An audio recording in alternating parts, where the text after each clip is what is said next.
दोस्तों नमस्कार, मेरा नाम श्वेता महावर है। आप मुझे देख रहे हैं इंस्पिरेशनल श्वेता यूट्यूब चैनल पर। तो दोस्तों, जैसा कि मैंने आपसे शुरू में ही वादा किया था कि मैं अपने चैनल्स पर कुछ ऐसे लोगों की स्टोरी भी आपके लिए लेकर आऊँगी, इंटरव्यूज़ लेके आऊँगी जो लाइफ में कई सारे प्रॉब्लम्स को फेस करते हुए भी एक मुकाम पर पहुँचे। उन्होंने अपनी एक अलग पहचान बनाई है।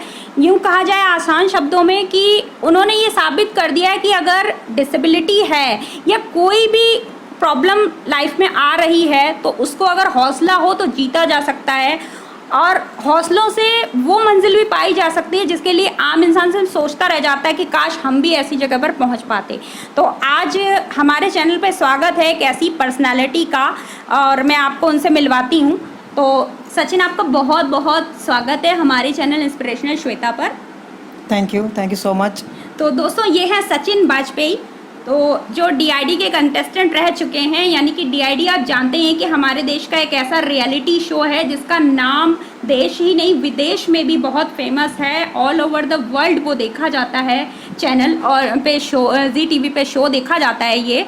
और लाखों लोग सोचते हैं कि काश कभी हम डीआईडी के जो पहला पर्दा यानी कि चमकदार जो दुनिया है उसमें हम एक बार जा पाएँ, देख पाएँ, अपनी एक झलक वो चाहते हैं कि वो टीवी पे देखें, लेकिन सिर्फ सोचते रह जाते हैं। हज़ारों लोग उसका ऑडिशन देते हैं, लेकिन उसमें से चंद ऐसे लोग होते हैं जो सेलेक्ट होते हैं, और सचिन उनमें से एक लकी पर्सन है जिन्हें डीआईडी में परफॉर्म करने का मौका मिला है। तो आज सचिन से उनकी लाइफ की स्टोरी जानते हैं, डीआईडी की उनकी स्टोरी जानते हैं कि कैसे वो डीआईडी तक पहुँचे और उनकी लाइफ में अभी क्या चल रहा है, क्या क्या उन्होंने वहाँ से पाया है उस पर्दे से, और आगे के उनके फ्यूचर प्लान्स क्या हैं। तो सचिन, आप अब अपने बारे में बताइए कि कैसे आपकी लाइफ की ये जर्नी शुरू हुई, यानी कि कहाँ पे आपका जन्म हुआ, कैसे आपने लाइफ को प्रॉब्लम्स के साथ जिया। फर्स्ट ऑफ ऑल तो मैं बात करता हूँ अपने बर्थ के बारे में। तो मेरा बर्थ यूपी में एक हरदोई ज़िले में हुआ था, हरदोई शहर में। तो क्या था कि अभी जब हम लोग, मुझे इतना याद नहीं है कि हरदोई में हम लोग यूपी में कब तक रहे हैं, बट जब समझ आई है तो हम लोग दिल्ली में शिफ्ट हो चुके थे। शायद से मेरी एज 4 या 5 साल की होगी तो हम लोग दिल्ली में शिफ्ट हो चुके थे। और कहते हैं ना, अच्छा बच्चे के अंदर एक माइंड तो 8 साल की उम्र से एक सोच बनती है। तो जब समझ आ रही थी तो हम लोग दिल्ली में थे, और फैमिली में कुछ शायद से पेरेंट्स को बाहर आना था, और कुछ बाहर क्या मेरा बर्थ हुआ था। तो मैंने ये हमेशा एक बात सुनी है सबसे कि मेरा बर्थ हुआ था तो अगले दिन, जब मेरा बर्थ रात के 12 बजे हुआ था तो किसी को पता नहीं था। मैं अपने फैमिली में सबसे पहला लड़का था, तो हर किसी को बहुत ज़्यादा खुशी थी कि लड़का हुआ है। और रात को वही खुशी जो सेलिब्रेट की जाती है, जो कर रहे जाते सारे सब, मॉर्निंग में जब सब देखते हैं जब, तो उन्हें पता लगता है कि इसके पैर में, लेग्स में प्रॉब्लम है। उस ऐसे एक क्या बोलते हैं, इसके लेग्स नहीं है एक तरह से समझा जाए तो उसी वक्त सारी कहते हैं खुशी अधूरी रह गई। और उसी वक्त वो लोग लेके मुझे, हमारे पास में पड़ता है लखनऊ शहर, वहाँ बड़े बड़े हॉस्पिटल हैं, वहाँ लेके चले गए। तो जाते पहले वहीं एडमिट करा दिया गया। वहाँ काफ़ी इलाज चला, 2-3 साल डॉक्टर प्लास्टर करते रहे, इलाज करते रहे, और मतलब बैक टू बैक प्लास्टर चढ़ाते रहे, पर वो सक्सेस नहीं हुए। तो फिर पापा और मम्मी को किसी ने बताया कि दिल्ली में जाओ। दिल्ली एक राजधानी है हमारी इंडिया की, यहाँ बड़े बड़े हॉस्पिटल हैं और ऐसी कई चीज़ों का इलाज हुआ है वहाँ पे, सक्सेस होके बंदे गए हैं। तो शायद से मैं भी ठीक हो सकता था। इस चक्कर में उन लोगों ने दिल्ली शिफ्ट हुए। फिर पापा ने एक जॉब ज्वाइन की, यहाँ पे जॉब कर रही उन्होंने। हम 2 भाई बहन थे छोटे छोटे, और पापा थे। तो हम स्टार्टिंग में दिल्ली में शिफ्ट हुए जब शायद से मेरी एज वही 4-5 साल थी। और दिल्ली में शिफ्ट होने के बाद हम लोग फिर इलाज चला हमारा यहीं सागरपुर में एक हॉस्पिटल है, इंडिया नाम से कुछ हॉस्पिटल है, उसमें इलाज चला था। प्राइवेट हॉस्पिटल है, काफ़ी महंगा था। तो बहुत सारी चीज़ें ऐसी थी जो हम लोग कर रहे थे, मतलब पेरेंट्स कर रहे थे मेरे लिए। तो बैक टू बैक ऑपरेशन भी हो रहे थे और कुछ तरह से सक्सेस भी हुए। क्योंकि मेरा जब बर्थ हुआ था तो पापा बताते हैं, मम्मी बताती हैं, बहुत सारे लोग बताते हैं कि मेरा राइट लेग जो है वो इस कंधे पे जॉइंट था, और लेफ्ट इस कंधे पे पीछे से जॉइंट थे। मैं एक आसान भाषा में कहूँ तो जो आप जब पैदा हुए तभी आपके पैरों में प्रॉब्लम थी, आप एक नॉर्मल चाइल्ड की तरह पैदा नहीं हुए थे। मेरा बर्थ ही ऐसे हुआ था। बर्थ ही ऐसा होता, मतलब बाई बर्थ आपका प्रॉब्लम था कि आपके दोनों पैर मतलब ठीक नहीं थे, और आपका एक पैर पीछे गर्दन के पास जुड़ा हुआ था। तो डॉक्टरों को उसको ठीक करने के लिए बहुत प्लास्टर वगैरह करना पड़ा, ट्रीटमेंट दिया, और आपके परिवार ने बड़ा स्ट्रगल किया। ठीक है। तो 7-8 आपने बताया कि आप दिल्ली में सागरपुर में ट्रीटमेंट करा रहे थे, तो उस समय तक आपकी मम्मी पापा की क्या होप थी कि आप कभी ठीक हो पाएंगे, या उनको कैसा लगता था, या तब तक तो आप थोड़ा बहुत समझने लगे होंगे? बिल्कुल, जैसे कि जब वहाँ पे इलाज चल रहा था तो कहीं ना कहीं इलाज सक्सेस भी हो रहा था। जैसे कि बताया गया था, पहले लेग्स वहीं जॉइंट थे, फिर धीरे धीरे बाहर आए, उन लेग्स में मूवमेंट स्टार्ट हुई, वर्क होने लगे धीरे धीरे। तो सबको लगा अब ठीक हो रहा है, धीरे धीरे ठीक हो जाएगा। पर एन टाइम पे कमर की रीढ़ की हड्डी का ऑपरेशन जब बोला गया, तो डॉक्टर ने एक शर्त रख दी कि शायद से ये हो सकता है ऑपरेशन थिएटर से वापस जिंदा ना आए, डेड हो सकता है। तो फिर मम्मी पापा काफ़ी डर गए, उन्होंने मना कर दिया। यानी कि मतलब रीढ़ की हड्डी का ऑपरेशन एक ऐसा था कि उसमें डॉक्टर्स ने कहा कि अगर वो करवाते हैं तो आपकी जान को खतरा है, लेकिन हाँ। आप शायद ज़्यादा ठीक हो सकते हैं, लेकिन आपके मम्मी पापा ने वो आपकी जान का खतरा नहीं उठाया। बिकॉज डॉक्टर ने साफ बोल दिया था 90% चांस नहीं है। तो फिर पेरेंट्स ने बोल, उनका ये डिसीजन था यार जैसा भी है ना बेटर है हमारे लिए, हम कोई रिस्क नहीं ले सकते इसको लेकर के। फिर हम लोगों ने वो इलाज वहीं से बंद कर दिया, और उसके बाद फिर वही वर्क स्कूल वगैरह स्टार्ट हो गया हमारा। ओके, तो आप ये बताइए कि जब आप स्कूल जाते थे और आप नॉर्मल बच्चों के साथ पढ़ते थे, या कुछ आपका डिसेबल बच्चों का कोई अलग स्कूल था? फर्स्ट ऑफ ऑल तो पहले तो नॉर्मल स्कूल था, प्राइवेट में सबके साथ ही, क्योंकि ऐसा कुछ कहते हैं ना कि सोच होती है कि डिसेबल या ना डिसेबल, ऐसा बहुत सारी सोच होती है। तो पेरेंट्स ने ऐसा कभी किसी ने भी समझा ही नहीं, उन्होंने नॉर्मल जैसे जो नॉर्मल लोग करते हैं उसी तरह से रखा मुझे, और उसी स्कूल में पढ़ाया। पास में जो प्राइवेट स्कूल था उसमें पढ़ाया गया। जब वही था, पापा सुबह मॉर्निंग में छोड़ के आते थे, मम्मी लेके आती थी।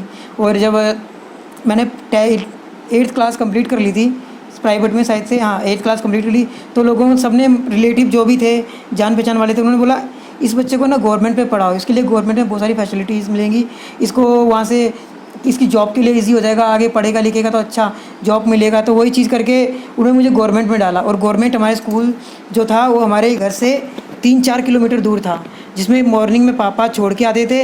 1-2 दिन स्टार्टिंग में पापा ने छोड़ा, फिर उन्होंने कैब हमारे लिए लगवा दी गई थी, तो कैब से मैं जाता था और कैब से आता था। कभी कभी पापा छोड़ के आते थे, पापा लेके आते थे, ये चीज़ चलती थी। अच्छा, तो जब आप सब नॉर्मल बच्चों के साथ ही पढ़ते थे स्कूल में, गवर्नमेंट के स्कूल में, तो आप जब उनके साथ खेलते कूदते थे, या स्कूल में कभी वो जैसे आप हाथों के बल पे अपना सारा काम करते थे या जाते थे, तो कभी आपको ऐसा भी ट्रीट हुआ कि उन्होंने आपको कुछ स्पेशल ट्रीट किया हो, या फिर आपके साथ कोई मिसबिहेव किया हो? या बहुत सारे लोगों का कहना होता है कि स्कूल में जो कलीग्स होते हैं, साथ में बच्चे होते हैं, फ्रेंड्स होते हैं, वो हमें चिढ़ाते हैं या हमें खेल में शामिल नहीं करते, ऐसा कुछ होता है? तो ऐसा कुछ आपके साथ जी भी होता बिल्कुल, था? जैसे कि अभी बात करता हूँ तो स्कूल की ही बात करता हूँ मैं। मुझे जहाँ तक याद है कि हम लोग क्या करते थे, जब स्कूल में नया एडमिशन हुआ तो हर किसी को पहले तो यार देखते हैं, सिंपैथी तो हर किसी के अंदर जग जाती है कि इसके लेग्स नहीं है। पहले जब 2-3 दिन स्कूल में हुआ, तीसरे दिन शायद से मेरा नेचर कुछ ऐसा होता था, हंसी मजाक या नेचर मस्ती वाला, तो जिससे सारे फ्रेंडली हो जाते थे क्लास में। तो वही था, हम लोग मस्ती करते थे और बहुत सारे फ्रेंड बन जाते। क्लास में हमेशा सबसे जुड़ के रहा हूँ, हमेशा जॉइंट रहा हूँ, और हमेशा जैसे कहते हैं ना मस्ती करना, तो सबके साथ वही रहा हूँ। तो 1-2 दिन तो सिंपैथी वाली बात आती थी, तीसरे दिन शायद से ख़त्म हो जाती थी। मतलब आप नॉर्मल सबके साथ एडजस्ट हो जाते थे? एडजस्ट हो जाता था नॉर्मल बढ़िया। सबके साथ जी, बिल्कुल बिल्कुल, कॉमन। बिल्कुल। तो टीचर्स का बिहेवियर आपके साथ कैसा रहता था? कैसे ट्रीट करते थे, या पढ़ाई में कैसे थे टीचर्स? या फिर मस्ती वाले बच्चे की टीचर आपके साथ भी वैसे ही आपको भी डांट लगती थी? और एक ना कहते हैं ना बचपन से इस बच्चे के अंदर फुर्ती होती है, कुछ फुर्ती शरीर में दिखती है, कुछ बोलने की होती है। तो शायद से गॉड ने गिफ्टेड दिया था मेरे को। तो वही चीज़, साथ टीचर भी आते थे, सब्जेक्ट लगते थे। तो टीचर का पहला तो जब फर्स्ट बड़े प्यार से बोलते थे, क्योंकि क्लास में एक मैं ही था ऐसा, और तो वो जो प्यार देते थे उसके बाद क्या था कि कुछ क्वेश्चंस पूछना, उनका आंसर कर देना। कभी कभी टीचर से भी मजाक में कुछ बोल जाना, तो टीचर भी हंस के टाल देते थे उस चीज़ को। वही चीज़ था कि स्पेशल मानना और हर चीज़ को इम्पोर्टेंट देना। टीचर मुझे इम्पोर्टेंट देते थे क्योंकि कभी शायद से ऐसा कुछ किया ही नहीं जिसको किसी को गलत लगा हो, तो प्यार हमेशा मिला है मुझे। ओके, तो बढ़िया रहा कि मतलब आपकी स्कूल की जर्नी अच्छी रही। बिल्कुल। तो ये जो आपकी स्कूल की जर्नी चल रही थी, नॉर्मल हंसी मजाक में पढ़ाई चल रही थी, फिर आपको ये अचानक से डांस करने का शौक कैसे पैदा डांस हुआ? का क्या की थी, मैं इतना बचपन से ही एक्टिव था। हम लोग छुट्टियों में कभी गांव जाते थे, ठीक है, जैसे कि जून जुलाई में हमारी छुट्टी पड़ जाती थी स्कूल की, तो हम लोग अपने गांव चले जाते थे। और हमारे गांव में बड़े बड़े बहुत बगीचे हैं, ट्यूबवेल चलते रहते हैं, नल वगैरह के ये। तो हम लोग क्या करते थे, सारे कॉमन थे, कज़न बहुत सारे थे, 4-5 कज़न थे, बहुत बड़ी फैमिली थी हमारे नाना की। और तो सारी फैमिली जब साथ में मिलती थी ना, इतनी सारी फैमिली, तो हम लोग नहाने चले जाते थे खेत में, ट्यूबवेल पे, बाग बगीचे में चले जाते थे। तो क्या करते थे वहाँ पे कुछ ऐसी चीज़ें, पकड़म पकड़ाई खेलना, छुपन छुपाई खेलना, या भाग के पेड़ पे चढ़ जाना। अब नॉर्मल चीज़ थी, मैं उनको देखता था तो मुझे लगता मैं कर सकता हूँ, मैं भी उनके पीछे पेड़ पे चढ़ जाता था। Very good. हाँ, अभी क्या करता, पेड़ पे चढ़ना, फिर पेड़ से कूदना, ये एक्टिविटी करना मेरे लिए एक आम बात हो चुकी थी। मैं मैं कूदता था पेड़ से तो सारे लोग मुझे चौंक के देखते, अरे ये कैसे कर रहा है, इसके लग जाएगा। तो वो चीज़ मेरे लिए ईजी थी, उन लोगों के लिए बहुत बड़ी चीज़ थी। तो वही चीज़ थी। अभी वो उछल कूद करना, मस्ती करना, एक स्कूल में से गया तो कहते हैं ना एक अलग वे में ट्रांसफ़र हो गया, उसे स्पोर्ट में डाल दिया गया, उसी भाग दौड़ को। तो मेरी भाग के जैसे कि 2-2 किलोमीटर मैंने अपने हाथों से अपना बैग डाल के ट्रैवल किया है। तो मैं 2-2 किलोमीटर ऐसे भाग जाता था, मुझे पता भी नहीं लगता था। उस वक्त कहते हैं बचपना, शरीर हल्का होना और भागना, मस्ती में कुछ सोचता नहीं था कि यार क्या होगा, थकेंगे या नहीं थकेंगे, थक भी जाएंगे तो क्या हुआ, उठ के फिर भाग जाएंगे। तो वही चलता था लाइफ में। तो उस चीज़ से मेरी प्लस पॉइंट मेरा वहीं से बन गया था कि मैं इतना एक्टिव बन चुका था। तो स्कूल में जब आया तो मुझे स्पोर्ट लाइन में मेरे को बच्चे फुटबॉल खेलते थे, तो एक बार फुटबॉल खेलने के लिए मैं वहाँ पे स्पोर्ट डे में नाम डाला गया, तो मेरे को टीचर ने मना कर दिया कि नहीं ऐसा लग जाएगा। फिर भी मैं उसमें घुस गया जाके, वहाँ पे जो क्राउड बनाया गया था, 11 लोगों की टीम बनाई गई थी, मैं उसमें जाके खेलने लग गया। तो टीचर मुझे पकड़ के साइड में कर देते, फिर मैं घुस जाता था वहाँ पे। तो वो लोग परेशान हो जाते थे कि इसको कितना मना करते, ये मानता नहीं है। एक बार की बात है, जब स्कूल में पढ़ता था तो स्पोर्ट डे था उस दिन, हाँ उसी दिन की बात है। तो स्पोर्ट डे में रनिंग चल रही थी और मेरे को ना, मेरी रनिंग बड़ी फास्ट है मेरे हाथों से।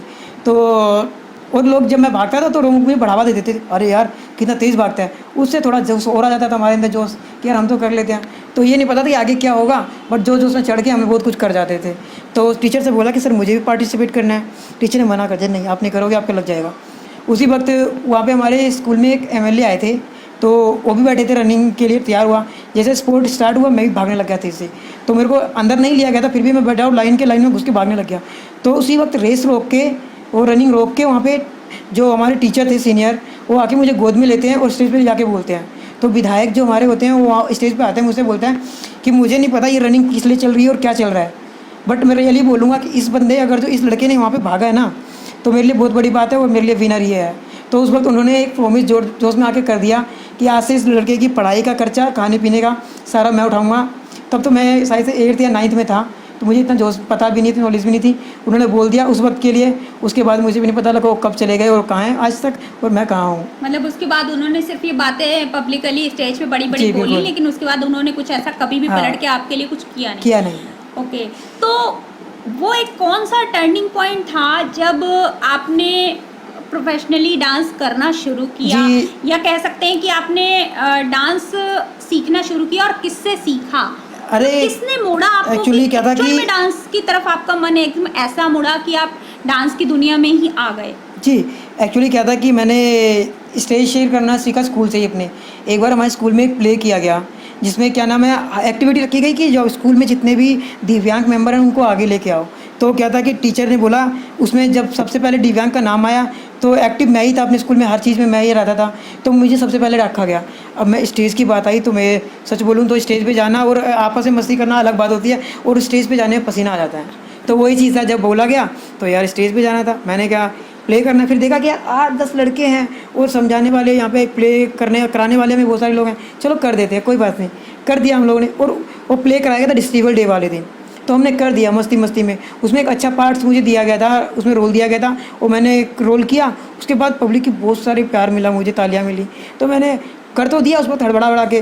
तो पब्लिक टीचर आके बोलता है मुझसे कि सचिन अब तुझे ना वेडनेसडे को हाँ स्कूल में ना, एक हमारे स्कूल में मॉर्निंग में ना सुप्रभात में कुछ अपनी बातें रखनी पड़ती थी, हमें कुछ अच्छा बोलना पड़ता था ताकि सारे जितना भी क्राउड है सुने उसे और उन पर फ़र्क पड़े कुछ ना कुछ, इंस्पिरेशनल।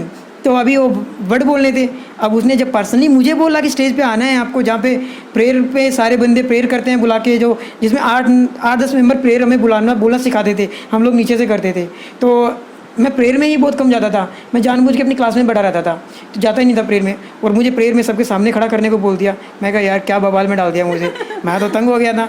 अभी मुझे जाना था वेडनेसडे को, तीसरा दिन था, मंडे आ चुका था। अब वेडनेसडे को मेरे को जाना था, तो मैं उस टाइम पे मैं घर पे आके बोलता हूँ, प्लान करता हूँ, अबे यार वेडनेसडे को छुट्टी करूँगा, घर पे बोल दूँगा कि आज कुछ है ही नहीं, टीचर भी छुट्टी पे है और जाऊँगा ही नहीं स्कूल में, तो मेरे को छुटकारा मिल जाएगा, स्टेज भी नहीं जाना पड़ेगा।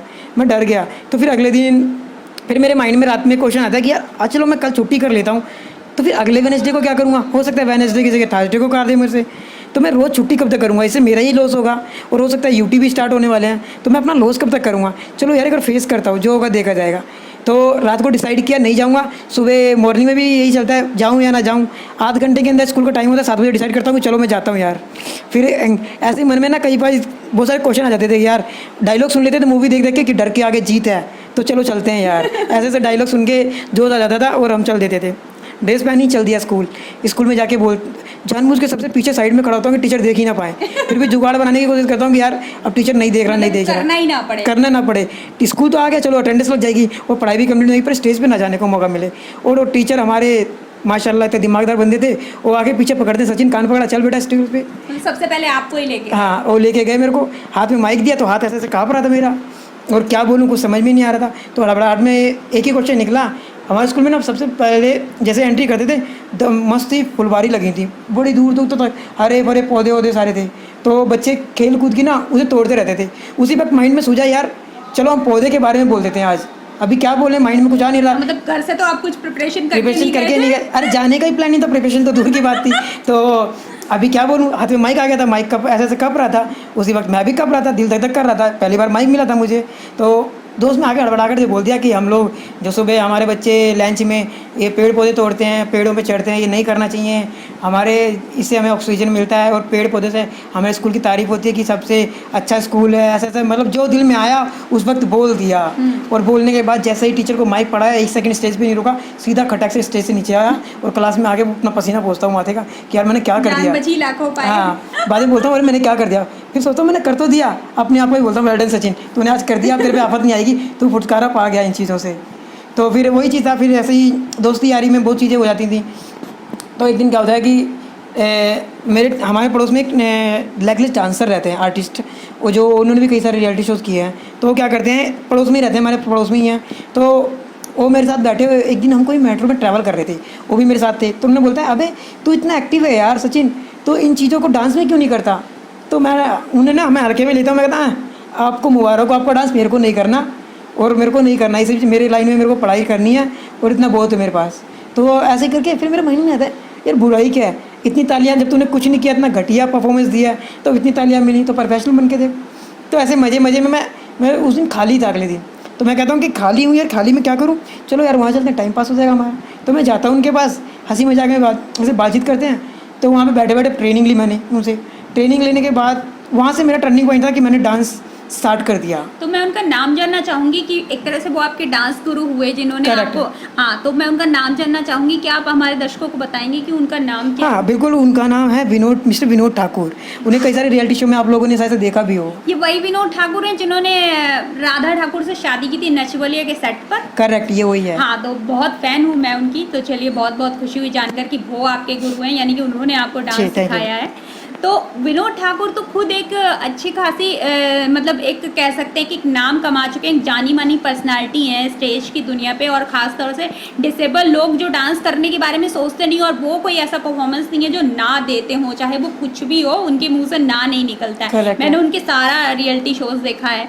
तो उन्होंने फिर आपको क्या मतलब कैसे अपने एकेडमी बुलाया कि मतलब आपको स्टूडेंट बनाया, या आप वहाँ पे गए तो उन्होंने मतलब थोड़े बहुत आपको स्टेप्स बताए, ये चीज़ें कैसे? एक उन्होंने मुझे स्टूडेंट बनाया, अपना एकेडमी ज्वाइन कराई। वो जो जैसे ट्रेनिंग देते हैं, स्टार्टिंग में ट्रेनिंग दी मुझे, फिर वर्क होता था उनके पास बहुत ज़्यादा, तो अपने वर्क में बिजी होते थे।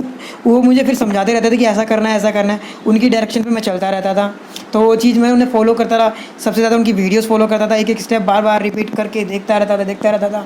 तो देखना कर इतना इंप्रूवमेंट आने लगा कि एक दिन उन्होंने मुझे फिर ऑडिशन देना स्टार्ट कराया, मुझे समझाया ऑडिशन कैसे देते हैं। फिर मैं ऑडिशन देना स्टार्ट किए, तो मैं बैक टू बैक ऑडिशन देता रहा लाइफ में। तो कोई घर में या कैसे, जैसे आपने एकदम से डांस सीखना शुरू किया विनोद ठाकुर जी के कहने पर, और आप डांस एकेडमी उनकी ज्वाइन करके रोज़ प्रैक्टिस करने लगे, तो कभी घर में या पास पड़ोस में आपको इस सब चीज़ों का भी सामना करना पड़ा कि आप चल नहीं सकते ठीक से, या आपके पैर काम नहीं करते हैं और आपको डांस की सनक सवार हो गई? क्योंकि यहाँ पर हमारे देश में या आसपास कह सकते हैं हमारी सोसाइटी में कुछ करने जाओ तो सबसे पहले उसका बुरा रिएक्शन आता है कि ये इसके बस का नहीं है, कर क्यों रहा है, टाइम वेस्ट कर रहा है। या कभी ये नहीं सुनने को मिला कि आप पढ़ाई करो, अपनी एजुकेशन पर ध्यान दो, कहाँ फालतू की चीज़ों में लगे पड़े हो, लाखों लोग देते हैं, कुछ होता नहीं है। जब ये क्वेश्चन आया था ना कि मैं पहले अपने कोई भी चीज़ मेरे डिसाइड होती है, मैं अपने पेरेंट्स से ज़रूर डिस्कस करता हूँ, उसके बाद डिसीजन लेता हूँ।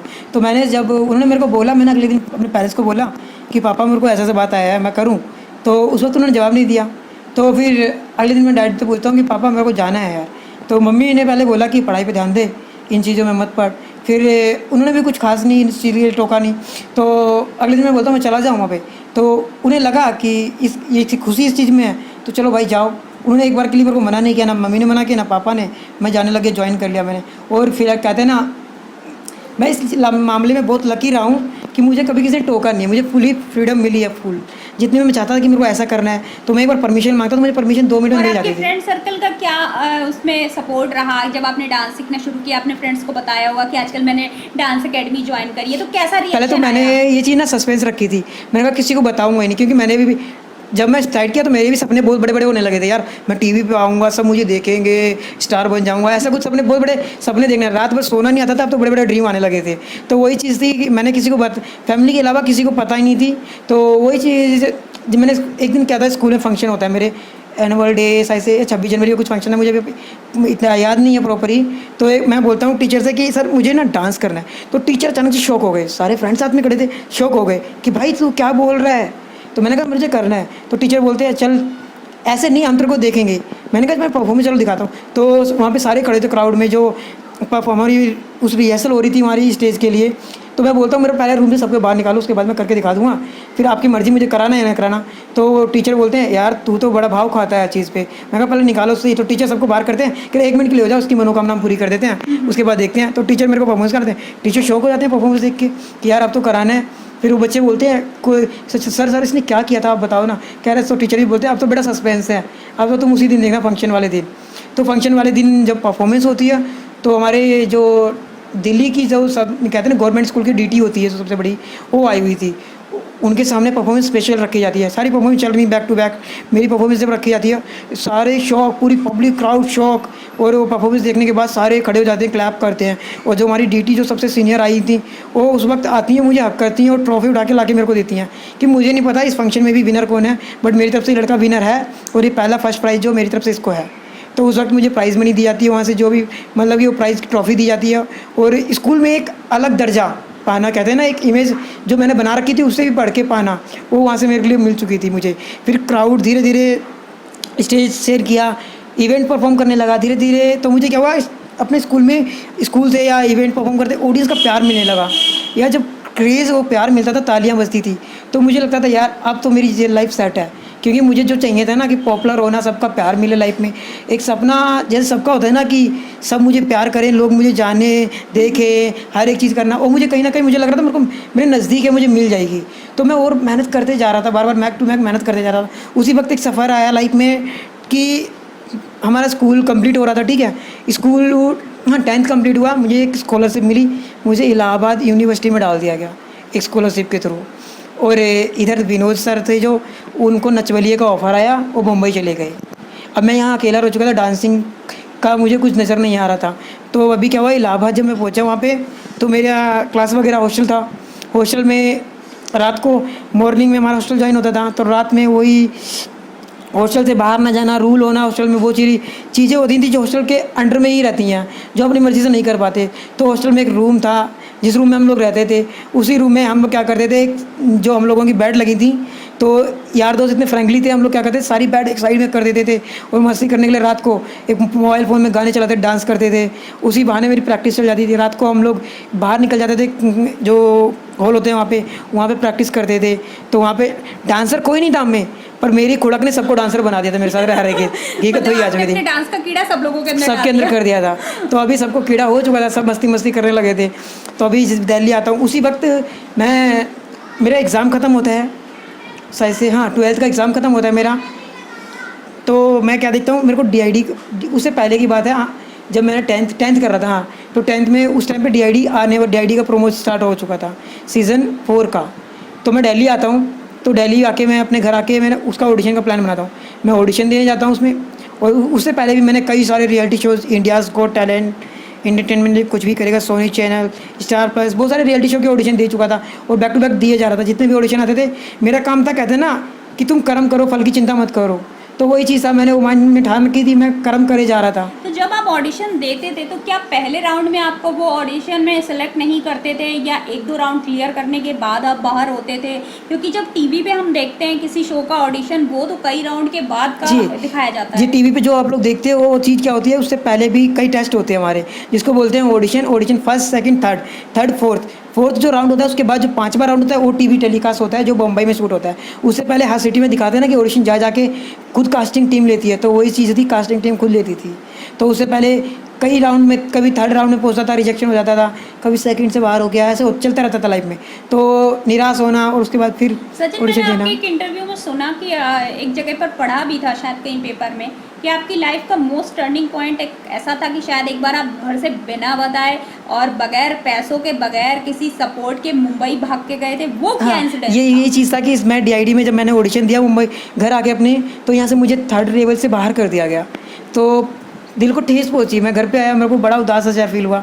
तो जब ऑडिशन दे के आता था तो पेरेंट्स को भी बड़ा उम्मीद होती थी मेरे से। तो और उस वक्त क्या था, जब मैं ऑडिशन देने गया था तो ऑडिशन हमारे घर से कम 8-9 किलोमीटर दूर था, बहुत ज़्यादा दूर था। तो डैड, हाँ 10 किलोमीटर से वो ज़्यादा दूर था। तो पापा से बोलता हूँ कि पापा मुझे ऑडिशन देने जाना है। तो सिंपल सी थी, व्हीलचेयर लेके जाना, व्हीलचेयर परफॉर्म करना था, रेडी कर रखा था। तो अभी जाना कैसे था, पापा के पास साइकिल थी। तो पापा अभी उस वक्त मेरे को पापा छोड़ने उस वक्त सारे दोस्त कॉलेज वगैरह चले जाते हैं, मैं अचानक से ही अपना प्रोग्राम बनाता हूँ, मुझे ऑडिशन में जाना है। तो पापा बोलते हैं मैं छोड़ दूंगा उधर।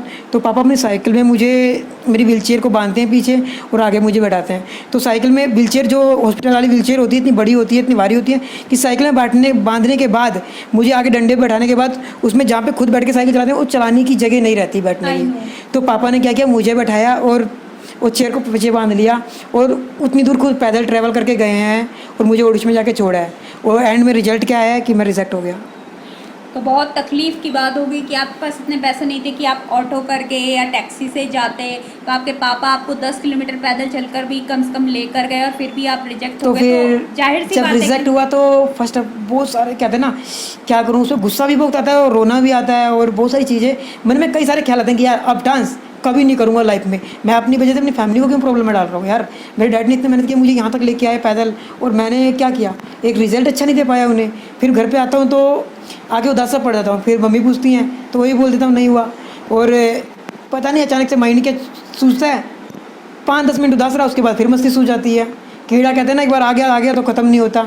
तो उसके बाद फिर अगले दिन क्लास ज्वाइन करते हैं। तो मुंबई में जो आप गए थे या किस डांस शो के लिए हाँ, आप तो गए? उसी चीज़ में था कि मैं सोशल साइट पे ये डांस के बारे में बहुत सर्च करता रहता था। तो उसी वक्त मैंने फेसबुक पे एक पोस्टर देखा, जो डांस मुंबई में कंपटीशन होने वाला था, जिसकी प्राइस मनी कुछ खास मुझे अभी ध्यान नहीं है, अभी मुझे पक्का याद नहीं है, कुछ अच्छी प्राइस मनी थी, शायद 25,000 के लगभग। तो मैंने सोचा कि अगर तो यार इसमें पार्टिसिपेट, मैं यहाँ सिलेक्शन नहीं हुआ तो क्या हुआ, मैं मुंबई में जाके, माना कि वो कंपटीशन लोकल है, टीवी टेलीकास्ट नहीं होगा, बट वहाँ पे रेमो सर उसमें जज करके आने वाले थे एज अ गेस्ट के तौर पे। यानी कि रेमो डिसूजा जो DID के भी जज रह चुके हैं जी, और तो वहाँ पे एज जज आने वाले थे। तो मैंने सोचा यार इसी बहाने मैं उस सेलिब्रिटी से मिल लूँगा, कुछ नहीं होगा, एक फ़ोटो होगी, DP लगाऊंगा, फेसबुक पे सबको चमकाऊंगा। तो मतलब आपने सोचा कि फिर मम्मी पापा में से किसी को लेके मुंबई जाना है? नहीं, मैंने मम्मी पापा को लेने का डिसाइड नहीं किया, क्योंकि मेरे माइंड में उस वक्त जब मेरे पापा मुझे छोड़ने गए थे और मैं रिजेक्ट होकर आ गया, मेरे माइंड में डिसाइड हो गया कि कुछ भी करूँगा, अब मैं फैमिली में किसी को प्रॉब्लम में नहीं डालूंगा, कोई रिस्क नहीं लूँगा, जो भी करूँगा अपने बलबूते पे रिस्क लूँगा।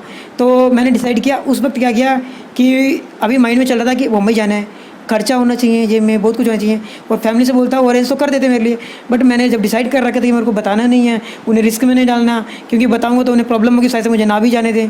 तो मैंने क्या किया, इधर उधर से मैं ना, जो जिम में प्रोटीन पाउडर यूज़ होता है ना, वो सब सेल, अब दोस्तों वहाँ से एक ना हमारे मतलब कि होलसेल्स के लाके और लोगों को, दोस्तों को दे देता था, उसमें सेल्स करके अच्छा पेमेंट बना लेता था थोड़ा बहुत, जिससे मेरा अपना खर्चा निकालता था। तो वो अमाउंट मैंने सेव करके रखा था उस वक्त अपना।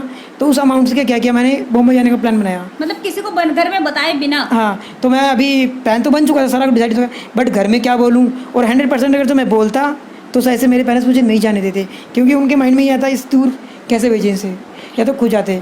हाँ, कई 100 किलोमीटर दूर है दिल्ली से मुंबई, और वो भी आपकी कोई एज नहीं थी, छोटे ही थे आप, तो अकेले जाने के लिए तो कोई भी पेरेंट्स हाँ नहीं करेंगे। तो मतलब आपने सोच लिया कि आप बिना बताए चुपचाप चले जाएंगे? करेक्ट है। तो मैं वो जैसे कि रात को प्लान बहुत कुछ माइंड में चलता था जब प्लान चलता है ना, कहते हैं ना कि ये सारी ख्याल ना रात को ही जब सब सो जाते हैं, शांत हो जाता है ना माइंड, तब चलता है। और रात में ये प्लान बनते थे मेरे। मेरी अभी भी आदत है कि मैं रात को सोता नहीं हूँ, हेडफोन लगा के गाने चलते रहते हैं, मेरे माइंड में कुछ ना कुछ प्लान चलता रहता है, कल का शेड्यूल क्या ऐसे चलता रहता है। तो वही चीज़ उस वक्त भी चल रहा था कि कल क्या करना है। तो माइंड में एक प्लान आया कि मैं घर में बोलूँगा कि मैं 3-4 दिन की प्रैक्टिस पे हूँ अकेडमी में, और अभी घर नहीं आ पाऊँगा और मुझे एक शो की प्रैक्टिस करनी है।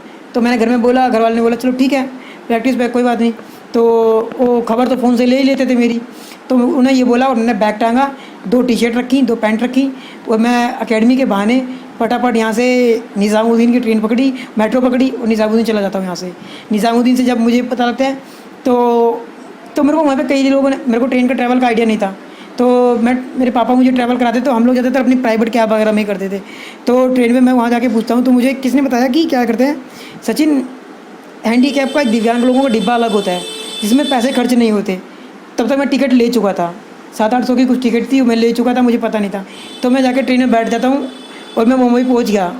वहाँ ट्रेन में बैठता हूँ जब ट्रेन पे, तो मैं मुंबई पहुँच के वहाँ जाके देखता हूँ कि मुंबई की कहते हैं ना सपनों की नगरी है। तो वहाँ पहुँचता तो रात को ट्रेन में भी बहुत सारे ड्रीम बन रहे थे मेरे कि मैं आज फर्स्ट टाइम मुंबई जा रहा हूँ, मुंबई देखूँगा कैसा है यार, क्या है। तो मुंबई पहुँचते ही जैसे ट्रेन से नीचे उतरा तो एक रोंगटे खड़े होते हैं कि यार मैंने क्या कर दिया, बचपन में कदम उठा दिया और आज अपनी दम पे मैं मुंबई में आ गया हूँ। अब मैं यहाँ से वापस नहीं जाऊँगा। उसी वक्त सोचता हूँ वापस नहीं जाऊँगा तो सेटल होके जाऊँगा। फिर माइंड में आता है यार बड़े बड़े स्टार आए थे, ऐसे मैं ही थोड़ा आया था। शाहरुख खान भी घर से भाग के आया था, वो भी स्टार बन गया, मैं भी आ जाएगा, मैं भी स्टार बन जाऊँगा। तो वही चीज़ चल रही थी उस वक्त। उसमें वहाँ से उसमें कॉन्टैक्ट नंबर निकालता हूँ उस इवेंट वालों का, उन्हें कॉल करता हूँ, उन्हें बताता हूँ अपने बारे में, तो एड्रेस निकाल के कैब करके वहाँ पहुँचता हूँ। जब वहाँ पहुँचता हूँ तो उस इवेंट का जो ऑर्गेनाइजर टीम होती है वो इतनी सपोर्टिबल थी मेरे लिए कि उन्होंने मेरे को देखा, जब उन्होंने बोला कि दिल्ली से ही लड़का आया है, वो तो पागल हो गए कि यार ये लड़का जिसके लेग्स नहीं है वो दिल्ली से ट्रैवल करके अकेला मुंबई आ गया हमारे शो में परफॉर्म करने के लिए। तो उन्होंने पूछा तेरा ड्रीम क्या है? मैं कहा मेरा ड्रीम तो बहुत बड़ा है, आपको लोग पूरा नहीं कर पाओगे। मेरा ड्रीम है मैं आपको सोच को जज करना चाहूँगा आगे चल के, मैं इतना बड़ा स्टार बनना चाहता हूँ। तो हंसते मेरी तरफ देख के कहते सच बताना क्या कर रहे क्या? मैं कहा मैं रेमो सर से मिलने आया, मेरा शौक है उनसे मिलने का। कहते चल तेरे को हम मिलाएंगे। तो कहते हैं चल ठीक है। तो मेरे से फॉर्म फिल करने को बोलते हैं, फिर फॉर्म फिल कराते हैं, मुझे रहने के लिए बोलते हैं कहाँ रुका है। तो मैं उनसे बोलता हूँ, पहले तो माइंड में आता है कि मैं बता दूँ उन्हें कहाँ रुकूँगा, फिर मैं बोलता हूँ यार इन्हें क्यों बताऊँ यार मैं कहाँ रुका हूँ। तो वहाँ पे एक हाजी अली जगह है दिल्ली मुंबई में, हाजी अली में दरगाह है। तो वहाँ ना 24 आवर्स खुली रहती है, वहाँ दर्शन के लिए जा सकता है कोई भी। तो मैं क्या कर प्लान बनाता हूँ कि फिर मैंने सोचा इन्हें बताऊँगा तो यार इंसल्ट भी होगी कि यार लड़का अभी इन लोगों ने इतना हेल्प कर रहे हैं मेरी आइडिया, मेरे को रुकने के लिए बोल रहे हैं। तो फिर मैंने क्या करता हूँ, मैं वहाँ से कैब करता हूँ, हाजी अली दर्शन के लिए चला जाता हूँ। और नाइट में पूरी रात फॉर्म भरने के बाद अगले दिन उसका ऑडिशन होता है जो, तो वहाँ ऑडिशन के लिए मेरे को बोलते हैं। तो मैं रात भर जाता हूँ हाजी अली पे, उनके दर्शन करता हूँ। और दर्शन करने के बाद बाहर आने के बाद जो मेन रोड है फुटपाथ, वहाँ बैठ खंभे की लाइट के नीचे पूरी रात बैठा रहता हूँ। और उस वक्त मेरे पे एंड्रॉयड फ़ोन नहीं था तो ज़्यादा नॉलेज नहीं थी मुझे इन चीज़ों की। तो नोकिया 1200 होता है, उसमें रात को बैठ के बार बार ऐसे उस फ़ोन को कुछ नहीं करता क्योंकि उस फ़ोन में कर ही क्या सकता था, बार बार कॉन्टैक्ट नंबर ऐसे ऊपर नीचे पुराने मैसेज खोल के पूरी रात टाइम पास कर दी मैंने अपनी। जब मॉर्निंग में 7 बजे तो देखता हूँ 5 बजे के बाद जो समुद्र के किनारे का दृश्य इतना प्यारा लगता है ना वहाँ पे कि समुद्र है, उधर तो सूरज की किरणें नई नई निकल रही होती हैं। मतलब यानी कि कह सकते हैं कि आपके पास इतने पैसे नहीं थे कि आप होटल में कहीं पे होटल में रहते कहीं पे रह पाते। बिकॉज पैसे की बात आती है, पैसे की बात आती है तो मैंने फैमिली में बताया ही नहीं था। जो भी कर रहा था सब चुपके कर रहा था और जितना अमाउंट मेरे पे था इतना ही कर रहा था। डर नहीं लगा कि बॉम्बे एक ऐसी जगह है जहाँ पे इतने माफिया भी होते हैं, इतने गिरोह होते हैं, कितने सारे लोग होते हैं जिनको लोग किडनैप कर लेते हैं, बच्चों को खास तौर से जो भी कमज़ोर लोग दिखते हैं तो इनको बहुत सारे लोग गैंग वाले लोग भी होते हैं, ऐसे लोगों को चूज़ करके पकड़ लेते हैं, फिर उनसे भीख मंगवाने तक का भी काम होता है। तो कब एक बार भी मतलब मुंबई की धरती पे कदम रखने के बाद और जब आप पूरी रात वहाँ पे एक ऐसी जगह पर थे, आपको बिल्कुल भी डर नहीं लगा? सच बोलूं तो कुछ भी हो सकता है। डर तो मुझे 2 बार लगा था लाइफ में, जब उसने मुंबई जाने का नाइट में प्रोग्राम बनाया था कि क्या होगा क्या नहीं होगा, और रियलिटी जो आपने बोला ना भी क्वेश्चन कि मुझे कोई पकड़ ले या भीख मंगाने का, ये चीज़ न्यूज़ में हमेशा सुनता रहता था। तो मुझे लगा कि ऐसा ना कहीं हो। फिर मैंने कहा अबे कुछ नहीं होना यार, और भगवान ने गॉड गिफ्टेड बनाया, अगर तो मैं कर रहा हूँ तो कुछ ना कुछ के पीछे रीज़न है। मतलब आपके अंदर से एक विश्वास था कि ईश्वर मेरे साथ है, कुछ बुरा नहीं होगा और मैं कुछ सोच के जा रहे हो तो अच्छा ही तो होगा। वही चीज़ थी, जब मैं मुंबई में बैठा था तो सेम, जब मैं हाजी अली से बाहर निकलता हूँ तो वहाँ पे बहुत सारे भिखारी बैठे होते हैं, किसी का लेग्स नहीं होता, किसी की आइस नहीं होती, बहुत सारी चीज़ें, उनको देख के माइंड में ख्याल होता है कि ये कहीं ऐसा चीज़ से नहीं, ऐसा तो नहीं बैठे ये ड्रामा कर रहे हो। फिर माइंड में आता कि कई लोग भिखारी बन के बैठे होते हैं, तो मैं सोचता हूँ चलो छोड़ो ना, हमें क्या लेना देना यार, अपना काम करने आए हैं वो करते हैं ना। हाजी अली से बाहर निकलता हूँ, वहाँ से गेट से फुटपाथ पे एक मस्त था, वहाँ पे वो होता है लाइट जो ऊपर से लगी होती है, लाइट के नीचे मस्त सी लाइट आ रही होती है, बैठ के फ़ोन में ऐसे ऐसे पूरी रात लगाता हूँ। फिर मॉर्निंग में 4 बजे के बाद एक दृश्य दिखता है मुझे, वहाँ पे इतनी बड़ी ग्रिल होती है समुद्र के किनारे, तो मैं उस पर चढ़ के खड़ा हो जाता हूँ ग्रिल पे, और खड़ा होकर देखता हूँ कि यार क्या दृश्य दिख रहा है मुझे, उधर से सूरज की किरणें निकल रही हैं, समुद्र लहर रह रहा है, मस्त मस्त हवा चल रही है। फिर फ़ोन में फिर टाइम देखता हूँ, चलो टाइम हो रहा है, अब कैब वहाँ से इधर ऑटो बुलाया, तो ऑटो बुलाने के बाद क्या करता हूँ, फिर वो ऑडिशन वाली जगह पे जाता हूँ, फिर वो ऑडिशन परफॉर्मेंस करता हूँ, फिर वो लोग मुझे सिलेक्शन करते हैं। अगले दिन रेमो सर आने वाले होते हैं, ग्रैंड फिनाले होता है उसका परफॉर्मेंस के लिए, तो वहाँ परफॉर्मेंस करता हूँ। बाप रे, उस परफॉर्मेंस के बाद मेरे लाइफ में कहते हैं ना चेंज आना। रेमो सर मुझे देखते हैं और मुझे आके हक कर लेते हैं परफॉर्मेंस के बाद, और उन्होंने बोला है, उनका एक कमिट होता है कि मुझे नहीं पता, तब उन्हें एंकर जो होता है ओनर शो का, एंकर को बोलता है कि इसको बोल ये लड़का दिल्ली से आया है और अकेला ट्रैवल करके आया है, इसके बारे में बता सर को। तो एंकर रेमो सर को बताता है, और रेमो सर उसी वक्त अपने घुटनों पे बोलते हैं कि आज तेरे सामने बोलूँ तो मैं बोल नहीं सकता, देख मेरे को बोलना पड़ रहा है तेरे को प्लस पॉइंट बताने के लिए, बट रियलिटी में ये वर्ड बोलना नहीं चाहिए कि तेरे पैर नहीं है, बट आज तेरे सामने खड़ा होकर बोल रहा हूँ कि मेरी पैरों पे खड़े होने की औकात तेरे सामने नहीं है। और वो जब मैं वो वर्ड आज भी याद करता हूँ, मेरे लिए बहुत बड़ी बातें बन जाती हैं कि सर ने ऐसा बोला, और मुझे हक करते हैं और मुझसे बोलते हैं कि मैंने लाइफ में एक बार, मैं भी मुंबई आया था, तो मैं बैकग्राउंड डांसर बनने आया था, ये सब कोरियोग्राफर करने आया था, तो आज तेरे को देख रहा हूँ, तेरे अंदर भी वो सपने देख रहा हूँ, आई विश कभी ऐसा ड्रीम आए कि तुझे कभी स्क्रीन पे देखूँ। और वही चीज़ है, मैं घर वहाँ से मैं विनर तो नहीं होता फिलहाल शो में, बट एक स्पेशल रेमो सर की और इवेंट ऑर्गेनाइजर की तरफ से मुझे स्पेशल ट्रॉफी दी जाती है, स्पेशल परफॉर्मर बनाया जाता है, वहाँ पे बहुत कुछ दिया जाता है। तो मैं घर आने के बाद अचानक से क्या होता है कि कॉल आती है मम्मी से, कहाँ पे है, तो मैं बोलता रहता हूँ। अब जब मतलब आप मुंबई में ही थे, ये सारा आपका जो शो था ये ख़त्म हो चुका था, जो कि आपने एक स्पेशल परफॉर्मर बन के दिया, रेमो सरकार पब्लिक का आपको प्यार मिला, तब तक घर वालों को पता चल चुका था कि आप बिना बताए अभी तक तो नहीं पता चला था, बट क्या होता है अचानक से सडनली मेरा फ़ोन नहीं लगता है। उस वक्त फ़ोन में एक सिस्टम होता था कि फ़ोन ना 1 महीने का लिमिट वैलिडिटी वाला रिचार्ज होता था, उस ऐसे मेरा कुछ ऐसा सिस्टम हो गया था या नेटवर्क, मुझे नहीं पता उस पर क्या हो गया था, चाहे मेरे साथ पोल खुलने वाली थी, ऐसा भगवान ने कुछ कर दिया था। तो वो चीज़ क्या था कि मेरा फ़ोन नहीं लगा, तो फैमिली ने क्या किया, अकेडमी विनोद भैया को कॉल या अकेडमी में किसी को फ़ोन करके फ़ोन किया, तो पता लगता मैं नहीं हूँ। ओह, यहाँ से उनको पता चल चुका था कि आप नहीं हो अकेडमी में 3 दिन से मैं नहीं हूँ अवेलेबल। तो अभी क्या है कि अब वो परेशान, अब वो बैक टू बैक मेरी कॉल पर ट्राई कर रहे हैं, अचानक से मेरा फ़ोन मिलता है, मैं मॉर्निंग, हाँ नाइट में इवेंट ख़त्म होता है, मैं ख़त्म होते ही डायरेक्टली वहाँ से रेलवे जो स्टेशन है वहाँ मुंबई की, वहाँ पे आ जाता हूँ वापस। मैं कहीं रुकता नहीं हूँ, स्टेशन पे आता हूँ, ट्रॉफी अपने बैग में रख के भाग के बैग टांग के फटाफट भाग के वहाँ पे आ जाता हूँ स्टेशन पे। तो ट्रेन पता लगता है मुझे नाइट में उस वक्त की जा चुकी है, ट्रेन जा चुकी है। अब मेरे पास दिल्ली की ट्रेन अगले दिन की होती है, वो भी 7 बजे के बाद, यानी इवनिंग के बाद की। तो मुझे पूरा दिन स्टे वहीं करना पड़ता है स्टेशन पे, पूरी रात पूरे दिन। तो मैं वहाँ बैठा हूँ, अचानक दिन मॉर्निंग में कॉल बजता है, पापा का फ़ोन बजता है मेरे पास। पापा बोलते हैं कहाँ पे है, मैं बोलता हूँ अकेडमी में हूँ। कह रहा है मैं पता लग चुका तू कहाँ पे है, अकेडमी में नहीं है, अब उल्लू बनाना बंद कर और रियलिटी बता क्या है। तो मैं उनसे बोलता हूँ सारी चीज़ें कि ऐसे ऐसे प्लान ऐसा है। तो फिर तीसरा फ़ोन जब बजता है तो मैं क्या करता हूँ, डर की वजह से फ़ोन उठाता नहीं हूँ फैमिली का। मतलब उनको इतना तो बता दिया कि मैं हाँ बता मुंबई में दिया, हूँ, फिर नहीं अब उठाते। मुझे डांट पड़ेगी इसलिए मैं फ़ोन नहीं उठाता हूँ उनका। तो अभी फ़ोन नहीं उठाता हूँ, तो फिर शाम इवनिंग में ट्रेन मिल जाती है मुझे 7 बजे, और ट्रेन पकड़ के दिल्ली आ जाते हैं। दिल्ली आ जाता हूँ। दिल्ली आने और के दिल्ली बाद आने के बाद क्या होता है फिर, तो घर वाले कहीं आपकी कुटाई पिटाई तो नहीं हो हाँ जाती माइंड है? में बहुत सारे क्वेश्चन होते हैं कि अब डांट पड़ेगी, फलाना होगा ठिकाना होगा, बहुत सारे क्वेश्चन होंगे। तो घर आता हूँ, तो घर आने के बाद सबके वो चेहरे अजीब से होते हैं, एक तो गुस्सा भी होती है, ऊपर से डर होता है कि यार इसने अकेले इतना बड़ा कदम उठा लिया, क्या किया होगा लाइफ में, कैसे मैनेज किया होगा।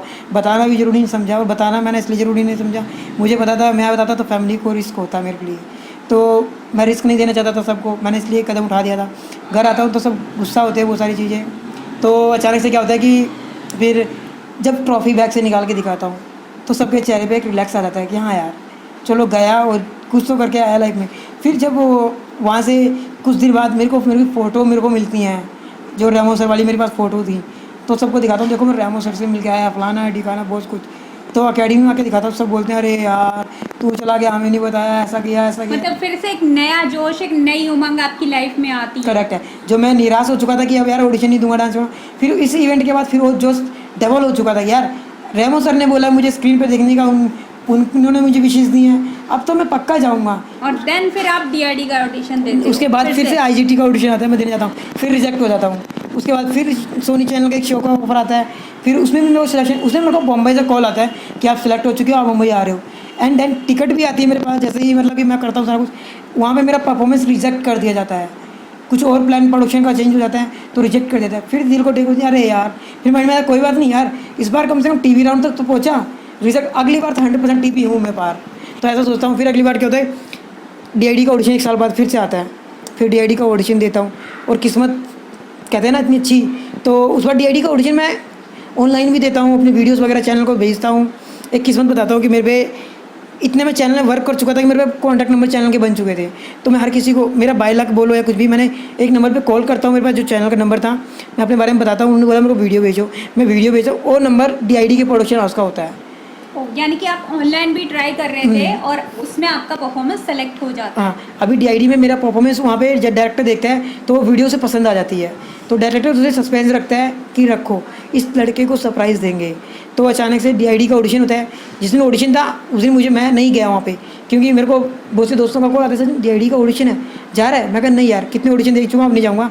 उस दिन मुझे एक जॉब के इंटरव्यू के लिए जाना था, तो मैं जॉब का इंटरव्यू दे के आता हूँ। मेरे दोस्त आते हैं, अरे सचिन तू डीआईडी का ऑडिशन देने नहीं गया? मैं कहा नहीं। अगले दिन सेकंड राउंड होता है, जहाँ फर्स्ट राउंड से 100 लोग सिलेक्ट किए जाते हैं, वो सेकंड में बुलाए जाते हैं अगले दिन। तो क्या करते हैं, दोस्त बोलते हैं चल चलते हैं। मैं कहा नहीं। कह रहा कुछ नहीं यार, मज़े लेके आएंगे, घूम के आएंगे, कुछ नहीं होगा तो क्या हुआ। तो वहाँ पहुँचता हूँ तो प्रोडक्शन हाउस बोलता है वहाँ पे कोई ऑडिशन नहीं है। गार्ड मुझे बोलता है अरे क्या कर रहे हैं यहाँ पे? मैं बोलता हूँ ऑडिशन देने आया हूँ। कह रहा ऑडिशन कल का था, आज का नहीं है, आज सेकंड राउंड बने लगा, अभी किसी का ऑडिशन नहीं है। तो मैं बोल रहा हूँ चलो कोई नहीं। प्रोडक्शन हाउस वाले सामने शूट कर रहे होते हैं, गेट से देखते हैं, बाहर आके देखते हैं कि अरे सचिन वाजपेयी। मैं कहा हाँ सर। कह रहे अरे तू अंदर आ। तो फटाफट मुझे फॉर्म देते हैं फिलअप करके, और बोलते हैं तू पागल है क्या यार, तेरे लिए तो सस्पेंस था, तूने सारा सस्पेंस खत्म कर दिया, तू सिलेक्ट है सेकंड राउंड के लिए हमारा, चल अंदर आ। फिर मुझे परफॉर्म करते हैं डायरेक्ट सेकंड लेवल पे, क्योंकि बिकॉज मेरा यूट्यूब के थ्रू, सोशल साइट के थ्रू मेरा सिलेक्शन हो चुका था वहाँ पे। तो फिर थर्ड राउंड करते हैं। फिर अगले दिन मुझे बुलाया जाता है सुबह मॉर्निंग में 6 बजे 4 बजे अंधेरे में, द्वारका सेक्टर 10 में एक स्कूल में, न्यू दिल्ली करके, नहीं सॉरी कुछ स्कूल है, मुझे नाम याद नहीं, उसमें ऑडिशन के लिए। तो वहाँ कास्टिंग डायरेक्टर सामने बैठ के ऑडिशन लेता है, उन्हें पसंद आता है वो परफॉर्मेंस, फिर वहाँ से मुझे कॉन्ट्रैक्ट साइन कर दिया था कि डायरेक्टली आप मुंबई आ रहे हो।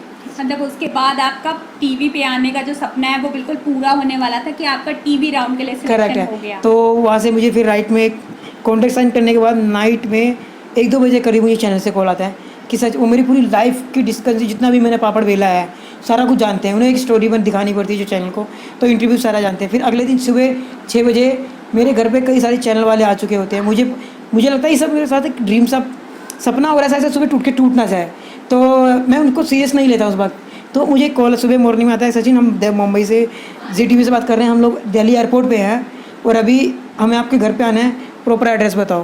तो मैं सोचता हूँ कोई मज़े तो नहीं ले रहा, फिर मैं एड्रेस बता देता हूँ। फिर मुझे कॉल आता है, मैं नवादा मेट्रो स्टेशन पे हम लोग हैं, हमारी टीम आ चुकी है, आप बताओ किधर आना है। फिर हम लोग जाते हैं, उन्हें लेके आते हैं, देखते हैं पूरी टीम है। अचानक से कैमरे, GTV का लोगो, स्टिकर, टी-शर्ट उनके पास होती हैं, तो आइडेंटिटी कार्ड्स वगैरह। तो मैं देखता हूँ हाँ यार रियली ये सब हो रहा है, नहीं है, मतलब आपको लगा था कोई मजे ले रहा है आपके साथ। जो ड्रीम मैंने देखा था कभी, वो कहीं ना कहीं अब मुझे लगता है पूरा हो रहा है। तो वही चीज़ थी, मेरे इंट्रोडक्शन शूट होते हैं, सारा प्रोमो शूट्स होते हैं। फिर मुझे मुंबई 15 दिन के बाद शूट के लिए बुलाया जाता है, वहाँ पे प्रोमो शूट किया जाता है। फिर ऑडिशन शूट होता है, उसके बाद फिर जब वे टेलीकास्ट मुझे शूट सिलेक्शन हो जाता है। तो वहाँ पे क्या था कि DID में वहाँ पहुँच चुका था, बट वहाँ जाके मुझे एक चीज़ नज़र आई, वहाँ पे कई डिफरेंट लोग और भी थे ऑलरेडी। उनका परफॉर्मेंस माना कि कुछ कहते हैं ना, आगे जाने के लिए बहुत एक्स्ट्रा चाहिए होता है, तो उतना एक्स्ट्रा नहीं था शायद से।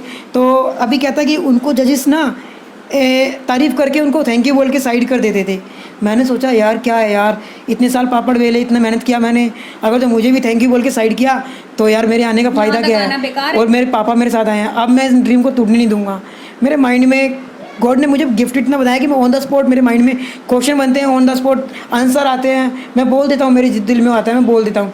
तो वहाँ पे पहुँचता हूँ, पहला क्वेश्चन मेरा हेलो हाय के बाद वो मेरा नाम पूछते हैं मुझसे, मैं उनसे एक ही रिक्वेस्ट करता हूँ, मैम एक रिक्वेस्ट है मेरी, आपने शायद वीडियो में भी देखा हो, तो मैं उनसे ये बोलता हूँ, ये मेरी रिक्वेस्ट है। तो बोलते हैं हाँ बोलो, कि मुझे कोई सिंपत्ति नहीं चाहिए। अगर वो सिंपत्ति वो देख के आप लाए हो ना मुझे, तो प्लीज़ यार आप भी बोल सकते हो सचिन आप जा सकते हो, मुझे कोई दुख नहीं होगा। मैंने इतने पापड़ बेले, मैं दोबारा भी ऑडिशन देके आ सकता हूँ यहाँ पे, ठीक है।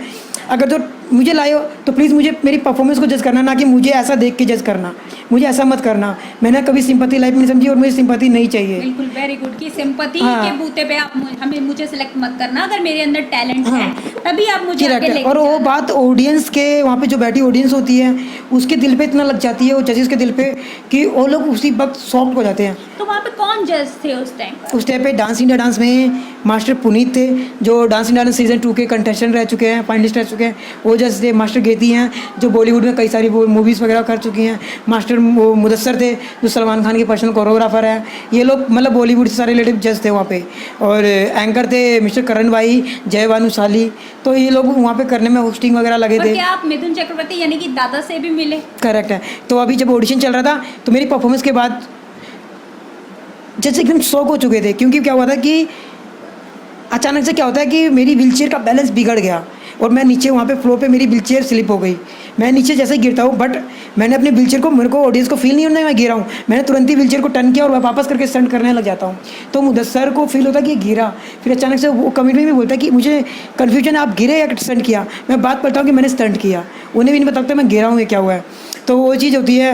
और परफॉर्मेंस के इतना शौक होने के बाद अब उन्हें लगता है कि यार ये लड़का डिज़र्व करता है, इसने जो बोला था कि इसे सिंपैथी नहीं चाहिए, इसे डिज़र्व करता है आगे ले जाना।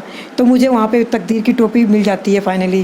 तो क्या बोलूँ, अभी तो उस वक्त रोंगटे खड़े थे, क्योंकि जो ड्रीम देखता था ना कामयाबी से बिल्कुल पीछे खड़ा था, तो एक माइंड में क्वेश्चन चल रहा था कि शायद कामयाबी से आज एक कदम दूर हूँ, स्टेज पे जाऊँगा, वो कामयाबी मुझे मिल जाएगी।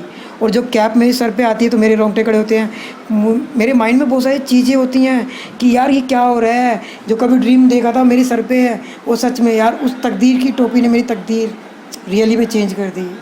तो जब आपका टीवी राउंड में सिलेक्शन हो गया और उसके बाद आप ऑडिशन में सेलेक्ट हो गए कि अब आप परफॉर्मेंस दोगे, तो उसके बाद से वहाँ से आपने आगे के जो भी राउंड होते हैं वो कैसे क्या हुए, मतलब कौन आपको कोरियोग्राफ करता था? तो अभी क्या था कि आगे सेलेक्ट तो हो गया था, और जब सेलेक्ट होने के बाद हम लोग शूट कंप्लीट करने के बाद अगले दिन जब पता लगता है हमें कि कोरियोग्राफी राउंड है। कोरियोग्राफी राउंड में क्या होता है कि जो जज प्रोफेशनल बॉलीवुड के जो कोरियोग्राफर जो हैं हमारे जजेस, वो सिखाते हैं और वो करना पड़ता था।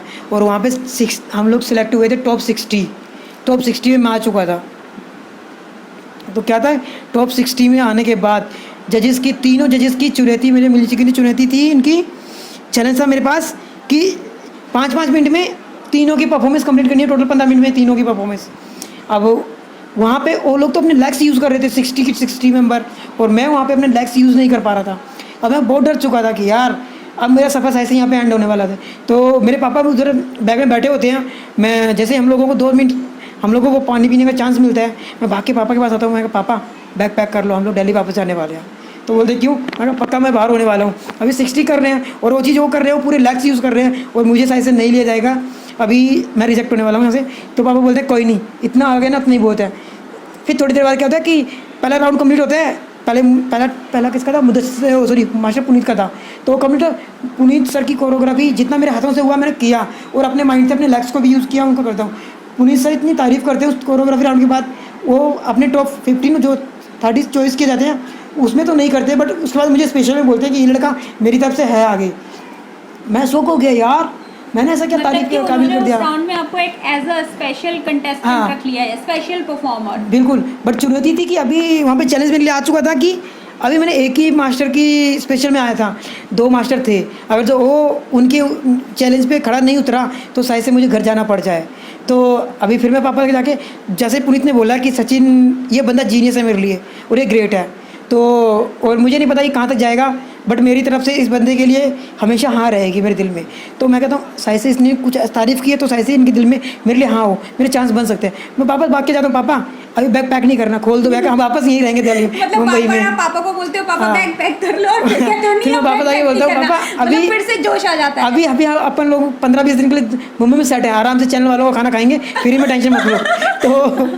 पापा बोलते हैं चलो ठीक है। फिर अभी सेकंड मुदस्सर, उनकी कोरियोग्राफी बाप रे, इतनी हाई स्पीड होती है जो, क्योंकि पुनीत सर कंटेम्प्रेरी करते थे, वो चीज़ तो कहीं ना कहीं हम लोग कर लेते हैं। और मुदस्सर की जब बारी आती है बाप रे, इतनी हार्ड होती है ना कि पल्ले पड़ना। यहाँ से वो सिखा रहे थे, यही नहीं घुस रहा था, तो यहाँ से कैसे क्या करते। फिर भी हम लोग ट्राई करे जा रहे थे बैक टू बैक। मतलब कैसे कैसे करके आपने बहुत सारी चीजें पार कर ली। फिर पुनीत सर के बाद मास्टर मुदस्सर ने कराया, वो भी किया। बट मास्टर मुदस्सर ने, जब सर ने, उनका एक क्वेश्चन आया, उन्होंने भी टॉपर में सेलेक्ट किए। लास्ट में एक बोलते हैं कि सचिन पता है डीआईडी का एक शॉट कैंसिल किया गया था, शूट जो रेडी हुआ था, पता है आपको क्यों? मैंने कहा नहीं मुझे नहीं पता। कह रहा मेरी एक अंगुली कट गई थी तो उस दिन मैं शूट पे नहीं आ पाया था, मेरे पेन हुआ था। और आपके लाइफ में आपके लेग्स नहीं है, इतनी बड़ी प्रॉब्लम है, उसके बावजूद भी आप डांस कर रहे हो यार। तो मैं, अब मेरी अंगुली कटे या पैर कटे यार, मैं हमेशा लाइफ में आपकी वीडियो देखूंगा और इंस्पायर हो जाऊंगा। कभी भी मेरे को कभी कुछ दुख होता है या मैं उदास होऊंगा तो मैं पहले आपकी वीडियो अपने फ़ोन में प्ले करूँगा और देखूंगा यार, आपको देख के इंस्पायर हो जाऊंगा, फिर मैं सारे काम कर दूंगा। आप मेरे यहाँ से आइडल बन चुके हो। मैं कहता हूँ अरे यार इन्होंने मेरे को आइडल बोल दिया, लगता है मेरा यहाँ से भी बेड़ा पार है, अब मैं यहाँ भी हो गया। तो सेम चीज़ थी। मास्टर गेती आती हैं, उनका जो परफॉर्मेंस, जैसी ही एंट्री होती है, एंट्री करने के बाद उनकी जो टीम आती है मेरे पास, मुझे स्पेशली ट्रीट करती है। उनका ट्रीट करना ही अलग है। वो आके मुझे हक करती हैं, मुझसे बोलती हैं सचिन डोंट वेरी, अभी तूने रात को बहुत टेंशन ले ली होगी ना सबके साथ करके, थक गया? मैं कहा हाँ। कह रही डोंट वेरी, मैंने तेरे लिए व्हील चेयर का स्पेशल परफॉर्मेंस तेरे लिए माइंड मार के बैठा है, रात को मैं नहीं सोई, तेरे लिए स्पेशल मैंने किया है। मैं कहता हूँ अरे यार थैंक गॉड, मैं तो सोचा था तीनों मेरे सर पे से निकलेंगे, मगर किसी ने तो मेरे लिए स्पेशल सोचा। अब उनकी पूरी टीम जो मेंबर होते हैं सारे के सारे बैठते हैं, क्राउड बनाते हैं, मेरे को लेके बीच में बैठाते हैं व्हील चेयर पे, और पूरी टीम मेरे स्टेप को कोरियोग्राफी करती है, मेरी परफॉर्मेंस देख मतलब देखिए। मास्टर गेती ने स्पेशली आपके लिए व्हील चेयर का एक परफॉर्मेंस रेडी किया, अपनी पूरी ताकत लगाई, अपनी पूरी कोरियोग्राफी उसमें लगाई कि आपके लिए कोई स्पेशल परफॉर्मेंस वो बना पाए और आप उसको इजीली कर पाओ। आपके लिए उन्होंने इतना कुछ सोचा। फिर मेरे माइंड में आता है, जब हम लोगों को 2 मिनट का वहाँ पर रेस्ट मिलता है, तो मैं सोचता हूँ यार अब मुझे नहीं जाना, क्योंकि इतनी बड़ी सेलिब्रिटी, अब मोस्टली हम लोग मेहनत करते हैं तो कोई भी सेलिब्रिटी हो, कोई भी कितना हो, वो हमारे पीछे पसीना बहा देता है। और जब वो बंदा हमारे लिए 24 आवर्स सोच रहा है तो कुछ ना कुछ तो हमें खास है। आप पीछे मुड़ के देखना बेवकूफ़ी होगी सचिन, अब तू आगे देख, अब तेरा लक यहाँ से जम चुका है। तो फिर मैं वहाँ से उनकी बात वो मेरे दिल पे लगती है, वो मुझे जितना कराती है मैं उससे भी मेहनत डबल करने की कोशिश करता हूँ। फिर मैं वहाँ पे मेरा लंच मैं भूल जाता हूँ, अपना ब्रेकफास्ट भूल जाता हूँ, डिनर भूल जाता हूँ। मतलब सिर्फ डांस में ही खो जाते हैं कि आपको इन तीनों का परफॉर्मेंस देने के उसके बाद अच्छा फिर मैं उनकी टीम करने के बाद गेती मैम मेरे साथ, तो गेती मैम बैठ के स्पेशली मेरे को स्पेशली ट्रेंड करती हैं। आप यूट्यूब पे अगर सर्च करोगे कोरियोग्राफी की वीडियो आप देखोगे गेती मैम मुझे स्पेशली ट्रेनिंग दे रही है। हाँ, तो व्हील चेयर वाला आपका परफॉर्मेंस वाकई बहुत अच्छा था, जिसमें एक डांसर थी आपके साथ और आपने व्हील चेयर। करेक्ट है। तो मुझे उस परफॉर्मेंस में गेती मैम ने जिस तरह से ट्रेंड किया, फिर मैं, और उन्होंने मेरे को हक करके बोला तू टेंशन मत ले, अब तेरा तू स्टेज पे आ, माइंड में एक चीज़ डालियो, कभी भी स्टेज पे आके सीरियस मत होइयो, बिंदास हो के आ और सबकी फाड़ के जा, तेरे को टेंशन नहीं है, तू हमारे सबके लिए स्टार है यार। ये चीज़ बोल के जाती है मुझे। और अगले दिन हमारा शूट होता है, हम लोग ये कोरियोग्राफी राउंड कंप्लीट करके रात को 3 बजे के करीब होटल पहुंचते हैं, 3 बजे के करीब। और होटल पहुंचने के बाद हम लोगों को अगले दिन 5-4 बजे शूट पे आना है, यानी कि सोने का टाइम मिलता है सिर्फ 1 घंटे का। जो आप लोग देखते हो ना कि टीवी पे आके बंदा स्टार बन गया, उसके पीछे ये मेहनत होती है। हम लोगों को सोने का बिल्कुल टाइम नहीं मिलता था। तो और हमने 34 घंटे प्रैक्टिस की थी। हमारी हालत ऐसे डाउन हो चुकी थी कि कहते हैं ना पसीना निकलना, वो तो निकलता, और जो निकलने के बाद हम सूख चुके थे पूरे, बैटरी डाउन हो चुकी थी हम लोगों की। हम होटल में आके सीधा बिस्तर पे गिर जाते हैं, और बिस्तर पे गिरने के बाद मुझे बिस्तर पे गिरने के बाद जिस पता नहीं लगता कि मैं बिस्तर पे हूँ या कहाँ हूँ। मैंने सैंडल पहन रखी थी, मेरे डैड ने मेरी सैंडल शायद से निकाली हो या होटल में मेरे रूम में किसी ने निकाली हो, मैं बिस्तर पर के सो जाता हूँ। बहुत मेहनत करनी पड़ती है कि इंसान को आम स्तर से उठ के टीवी की दुनिया तक पहुंचने के लिए। मैंने बताया ना आपको 34 घंटे हम लोग सो नहीं पाए थे। हम लोगों की हालत डाउन हो चुकी थी। जो नॉर्मल लोग थे उनका भी यही कहना था कि यार हम लोग आज इतनी मेहनत करके ऐसा लग रहा है कि हम हैंडीकैप हो चुके हैं, हमारी बॉडी इतनी पेन कर रही थी, और अगले दिन हमें शूट के लिए रेडी होना था। तो हमारे पास टाइम बहुत कम था, हम लोग रेडी होना था। सुबह अचानक से सो नहीं पाए थे ढंग से, आँख ही लगी थी, और जैसे आँख लगते ही मस्त वाली नींद आई थी। सुबह फ़ोन बजता है रूम में कि गाड़ी आ चुकी है, शूट के लिए आप वापस आ जाओ। ओ पापा उठाते हैं, सचिन शूट के लिए चलना है। वापस उठते हैं, होटल में जाके उसी रूम में फटाफट नहा धो के हम लोग वॉशरूम से बाहर आके रेडी होते हैं, बैग एक टांगा, फिर शूट के लिए हम लोग फिल्म सिटी जाते हैं, वहाँ पे शूट करते हैं। वहाँ पे जाके हम लोगों को गेती मैम की तरफ से, जो गेती मैम आती हैं, तो गेती मैम ने स्पेशली हम सबके लिए 16 के लिए एक चीज़ और रखी थी कि हम लोगों को पर्सनली जो अपनी टीम बना के हम लोगों को रिलैक्स पिलाया, हमारी गर्दन पे एक ऐसी मसाज ही कर दी, हम लोगों को 1 घंटे नींद आ गई। उसके बाद हम लोगों के शरीर में जूस पीने, एक ड्रिंक दिया गया हम लोगों को जूस के लिए, इतनी एनर्जी शरीर में आ गई रिलैक्स करने के बाद। सारे हम लोगों का प्यार गेती मैम के लिए था और गेती मैम का जो सपोर्ट था हम लोगों के लिए। तो फिर गेती मैम जैसे शूट चल रहा होता है तो वहाँ पे मेरे लिए क्वेश्चन बन चुका था कि मैंने पहले तो फिर उस दिन रिजल्ट था, कोरियोग्राफी का रिजल्ट आता है। तो कोरियोग्राफी के रिजल्ट के लिए सिलेक्शन 1 2 3 ऐसे चलते हैं। टॉप 30 होता है जब, जहाँ से 60 में से 30 सिलेक्शन किया जाता है। तो सिलेक्शन में 30 में सिलेक्ट हो चुके थे और मैं 30 में आप आ चुके थे? नहीं, मैं नहीं आया था। टॉप 30 सिलेक्ट हो चुके थे और मेरा चेहरा उतर चुका था कि यार इतनी तारीफ, इतना सब कुछ करने के बाद अब मुझे वापस घर ही जाना पड़ेगा। तो जैसे टॉप 30 लास्ट 29 होता है, एक उम्मीद थी कि अब मेरा नाम आएगा। 30 भी कंप्लीट हो गया। अब मैं चेहरा उदास, मैं बैठा हुआ, इधर जो लाइन होती है हमारे साइड में ऐसे, इधर रिजेक्शन वाले, इधर सिलेक्शन वाले, जिनका नाम अनाउंसमेंट होता है वो इधर जाते थे, जजेस की तरफ वो खड़े हो जाते थे। अब टॉप 30 हो चुका था, मेरा चेहरा उदास हो चुका था। तो गेती मैम एक चीज़ बोलती हैं, आप साइड से उसे देखना, कोरियोग्राफी राउंड में ही लास्ट में वो बोलती हैं कि मैं एक परफॉर्मेंस दादा के लिए स्पेशल लेके जाना चाहती हूँ, जिसने सारी दुनिया का दिल ऑडिशन राउंड से ही जीत लिया है, जिसने हम सबको फ़ैन बना दिया है, हम सबको इंस्पायर किया है, और कोई नहीं, वो है मेरी तरफ से स्पेशल मेरा सचिन। जैसे ही उनके मुंह से सचिन वाजपेयी निकलता है, माय गॉड, रोंगटे खड़े होते हैं और एक अलग सी फीलिंग आती है। मैं तो अपनी व्हीलचेयर को टर्न करता हूँ और उनकी तरफ भागने शुरू कर देता हूँ व्हीलचेयर को लेके, और मुझे वहाँ पे तीनों जजेस हक कर लेते हैं कस के। और जितना वहाँ पे कॉम्पिटिटर तो थे, हम लोग सारे एक दूसरे के कॉम्पिटिटर बन चुके थे, तो अब 60 के 60, बट मेरे सिलेक्शन से किसी को कोई फ़र्क नहीं पड़ता था। सारे के सारे खुश हो जाते हैं कि यार ये बंदा सिलेक्ट हो गया, जो सब लोगों के, क्योंकि वो आपकी मेहनत देख करेक्ट है, इंस्पिरेशन, आप उनकी इंस्पिरेशन बन चुके थे, और वो ये देख रहे थे कि आप ना सक्षम होते हुए, यानी कि आपके अंदर डिसेबिलिटी होते हुए भी आप उनसे ज़्यादा मेहनत कर रहे हो, तो इसलिए दिल ही खुशी थी उन लोगों तो वही चीज़ थी। टॉप 30 चुनना था वहाँ पे, और स्पेशली मेरे लिए वहाँ पे पूरा प्रोडक्शन हाउस, पूरी टीम लड़ झगड़ के गई थी। मैं पूरा टीम प्रोडक्शन प्लानिंग करके टॉप 31 कर देता है उस दिन। मैं अपने आप को बहुत स्पेशल फील करता हूँ कि गॉड थैंक यू यार, तूने इतना एक्टिव बनाया कि हम लोग इतना, मैं एक्टिव बना, आज इतने सारे लोग चाहने वाले हैं। अब तो मुझे कोई रोक ही नहीं सकता, जब चाहने वाले इतने प्यार में थे। उस वक्त मिथुन दा नहीं थे। तो अब हमारा शूट हम लोगों को रेडी किया जाता है मेगा राउंड, जब मिथुन दा की एंट्री होती है वहाँ पे। अब बहुत सारे क्वेश्चन चेंज हो चुके। मैडम गेती मैम और तीनों मास्टर का एक ही क्वेश्चन था कि अब तक तुमने मेरा दिल जीता, अब दादा का दिल भी अब दादा का दिल भी जीतना पड़ेगा, और 3 हाँ नहीं, अब चौथा हाँ चाहिए। तो अगर जो वो हाँ पाओगे तो तुम्हें आगे जाने का चांस मिलेगा। अब बहुत, और मिथुन दा की एक अलग ही पर्सनालिटी है, उन्हें एक डिस्को डांसर, इंडिया में पहले डांसर उन्हीं को जाना जाता है बॉलीवुड में। तो और DID बना ही उनके थ्रू, मुझे लगता है। DID की असली आइडेंटिटी मिथुन दा, DID को बोला जाए तो मिथुन दा का नाम आता है, और मिथुन दा को बोला जाए तो DID जो आता है, एक दूसरे के मतलब के नाम से जाने जाते हैं। तो अभी क्या था कि मिथुन दा के परफॉर्मेंस, और मैं अपनी लाइफ में बॉलीवुड के सबसे बड़े स्टार से मिलने वाला था, तो बहुत बड़ी बात थी। मैं बहुत एक्साइटेड था। हम लोग रेडी होते हैं, कपड़े वपड़े पहन के, मेकअप वेकअप करके रेडी होते हैं, just performance, back to back performance वहाँ पे शूट होती है, रिजेक्ट होते हैं, दादा के सामने चलते रहते हैं। तो लास्ट परफॉर्मेंस जो उस दिन की नंबर 1 परफॉर्मेंस थी, TRP को देख के रखी जाती है, वो मेरी परफॉर्मेंस थी। दादा के सामने परफॉर्मेंस करता हूँ तो गेती मैम पहले ही अपनी चेयर छोड़ के आती हैं, मुझे आकर के बोलती हैं, सुन टेंशन नहीं लेने का, पीछे जाने का, स्टेज पे एकदम बिंदास होकर फाड़ देने का, ठीक है, अभी कुछ नहीं, तू बेस्ट है और बेस्ट है, 3 बार मायने बोल और आके परफॉर्मेंस कर दे। क्या होगा, रिजेक्ट होगा हमें नहीं पता, सिलेक्शन होगा हमें नहीं पता, ठीक है, अपना बेस्ट दे, जो भी होगा, तू ऑलरेडी हमारे लिए विनर है, ऑडियंस बहुत प्यार करती है, आजा स्टेज पे। इतना मेरे कान में बोल के जाती हैं और वो जाके अपने सीट पे बैठ जाती हैं। मैंने कहा यार वो मेरे लिए सीट छोड़ के आई, अब मैं जाके फाड़ के आता हूँ स्टेज पे।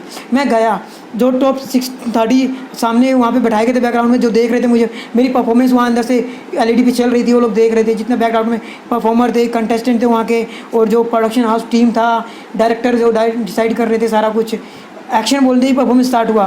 परफॉर्मेंस स्टार्ट होने के बाद दादा के रोंगटे, दादा खड़े हो जाते हैं।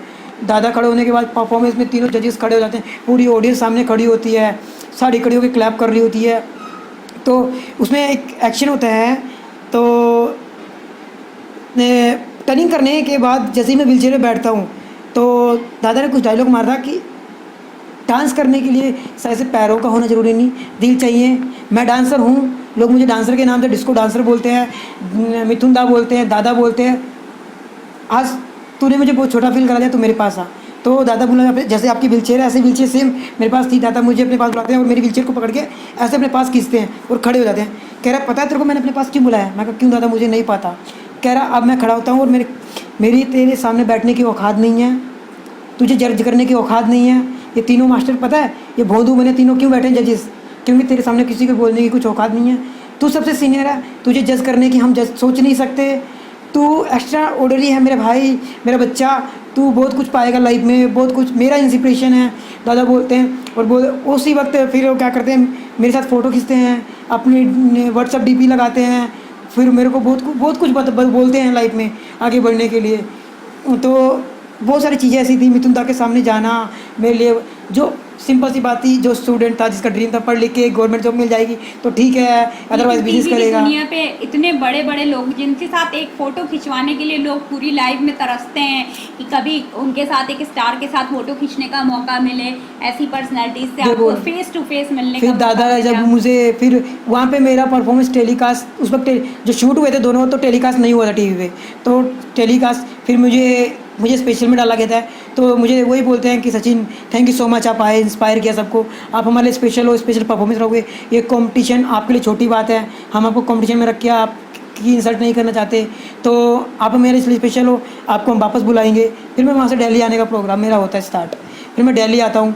मतलब क्या आपको फिर वहाँ से जैसे उन्होंने आपको एक स्पेशल परफॉर्मर रखा था, आपने सबका दिल भी जीता, उसके बाद क्या आपको वहाँ चैनल की तरफ से कोई स्पेशल अवार्ड या ट्रॉफी दी गई? मुझे डीआईडी में मिथुन दा की तरफ से एक सर्टिफिकेट, उनके ऑटोग्राफ लगा के, वो डीआईडी का जो सर्टिफिकेट होता है टॉप 30 या टॉप 50 का कंटेस्टेंट का, वो दिया गया मुझे कि हाँ मेरे पास आइडेंटिटी है कि मैं डांसर हूँ। तकदीर की टोपी वो देते हैं सब कंटेस्टेंट को, क्या वो वापस ले लेते हैं या रखते जी नहीं, वो तकदीर की टोपी जैसे मिल गई वो उसकी लाइफ चेंज कर देती है, मतलब तो उसके पास ही रहते हैं। वो तकदीर की टोपी अभी भी मेरे दिल के करीब है और मेरे पास है। अच्छा, तो ये होता है। उसके बाद तो आपके पास बहुत सारे और, जब आप डीआईडी में सिलेक्ट हुए, आपने एक स्पेशल परफॉर्मर के तौर पर सबका दिल भी जीता, उसके बाद की जो आपकी लाइफ की, क्योंकि आपकी लाइफ तो वहाँ से बदल गई होगी, उसके बाद आपकी लाइफ कैसे तो चली? वहीं से जब मैं दिल्ली आ रहा था तो शो टेलीकास्ट नहीं हुआ था। अभी क्या था कि मैं जानता था मैं डीआईडी में आ रहा हूँ, मेरा फ्रेंड सर्कल, मेरे रिलेटिव सबको पता चल चुका था कि ये लड़का टीवी पे आ रहा है अभी। और जस्ट जिस दिन मैं दिल्ली के लिए वहाँ से निकलता हूँ, मेरा एक प्रोमो टेलीकास्ट हो जाता है। तो मुझे नहीं पता कि, और मैं ट्रेन में ट्रैवल कर रहा था, मुझे नहीं पता मेरा परफॉर्मेंस टेलीकास्ट होता है। हम लोग रेंट पे रह रहे होते हैं, मेरा प्रोमो मेरा मकान मालिक देखता है जो हमारे साथ नहीं रह रहा होता, कहीं रहता है। और मेरे डैड को कॉल करता है कि अरे आपके बेटे का प्रोमो आ रहा है टीवी पे। मैं कह रहा हूँ मेरा प्रोमो आ रहा है? मेरे दोस्त फोन करते हैं अरे हमने तेरे को टीवी पे देखा भी, तेरा प्रोमो आ रहा है।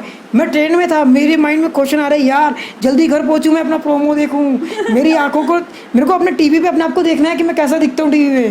तो जैसे ही मैं अपने यहाँ आता हूँ, मेट्रो स्टेशन में उतरता हूँ तो रिक्शे वाला दिखता है मुझे, अरे भैया आप तो वही हो ना जो डांस इंडिया डांस में आने वाले हो। मैं कहा भाई तुझे कैसे पता? कह ले कल मैंने घर पे खाना खा रहा था तो मैंने आपको देखा था टीवी पे, आप डांस इंडिया डांस में आने वाले हो। फेमस हो जाते हो क्योंकि जो प्रोमोस चलते हैं वो पब्लिक देखती है, इतना तो नहीं बट हाँ कुछ लोगों ने प्रोमो देख लिया था, सारे आपके जानने पहचानने वालों ने देखा या जो अब मुझे रिस्पॉन्स आ रहा था धीरे धीरे, मेरे व्हाट्सएप पे लोग मुझे कॉन्ग्रेचुलेशन बोल रहे थे मेरे बारे में, फेसबुक पे मेरी फोटो अपडेट कर रहे थे। ड्रीम जैसा लग रहा होगा कि सब ड्रीम चल रहा है, ये रियलिटी नहीं है। बट शो अभी भी मुझे याद है 27 तारीख को रात को 9 बजे स्टार्ट होने वाला था वो डेट, और वो टाइम बहुत दिल के करीब है क्योंकि मेरी लाइफ चेंज होने वाली थी। तो हम लोग क्या करते हैं उसके बाद तो सारी टेंशन तो मैंने लाइफ में कभी ली नहीं। तो आप मुझे बता सकते हो ये किस ईयर की बात है? ये 2015 में मेरा सिलेक्शन हुआ था डांस डांस में।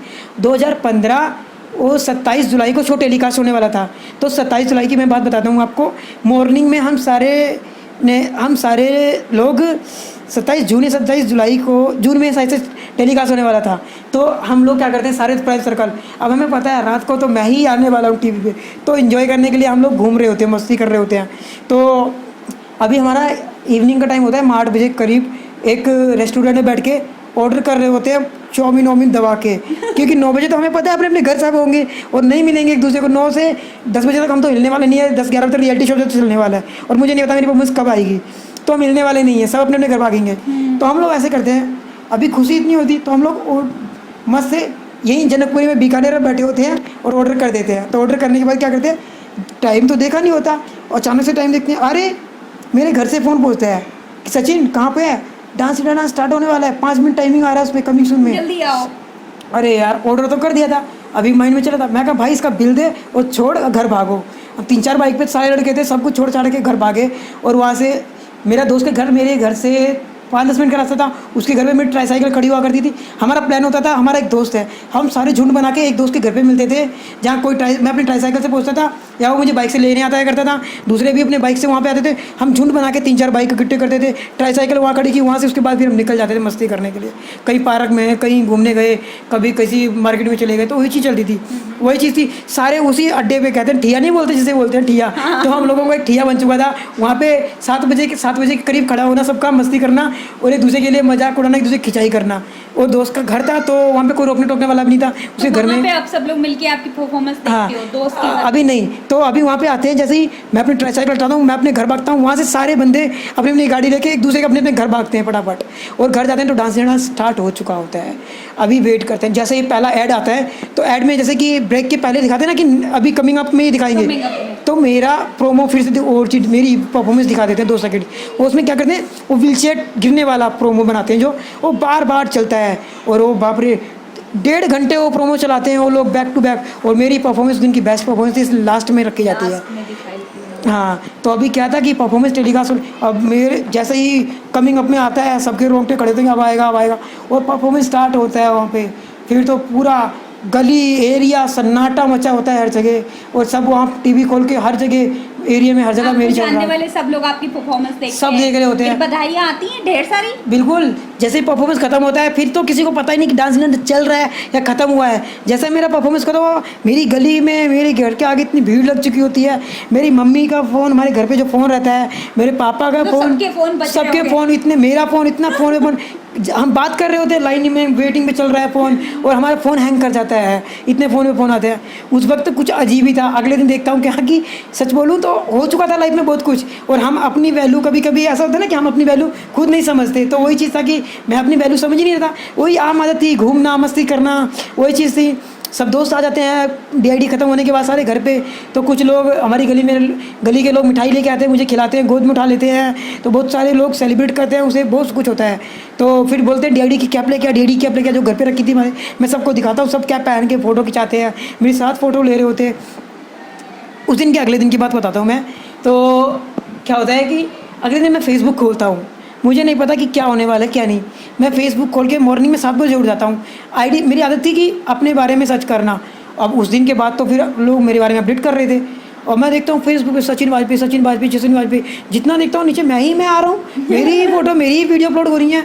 तो फिर मैं देखता हूँ, अरे वाह, ये रिलेटिव ने भी डाला मेरे बारे में, अरे ये तो मेरे स्कूल में पढ़ता था, ये बंदा तो मुझे सपोर्ट नहीं करता था। वाकई आपको याद है कि जो लोग आपको बिल्कुल भी भाव नहीं देते थे, कहते होंगे कि जो आपको हमेशा ऐसे देखते होंगे कि इसको तो, ये तो चल भी नहीं सकता, या ये तो डिसेबल है, ये किसी काम का नहीं। अभी मैं वही चीज़ आपको बताता हूँ कि भी लोग होंगे जो फिर आपके पास आके कहते होंगे, अरे हमें तो पता था, ये तो एक दिन नाम करेगा। तो वही चीज़ था। अभी क्या होता है कि मेरे को कई सारे फ़ोन आते हैं, अरे मुझे पता था ये लड़का अपने पेरेंट्स का नाम कमाएगा एक दिन, जिन्होंने शायद से मुझे कभी देखा भी ना हो, या मेरे बारे में कभी चर्चा हुआ, तो वो बात होता है हाँ उनका बेटा है, उसके लेग्स नहीं है, बेचारा क्या करेगा, ऐसा कुछ होता था वर्ड।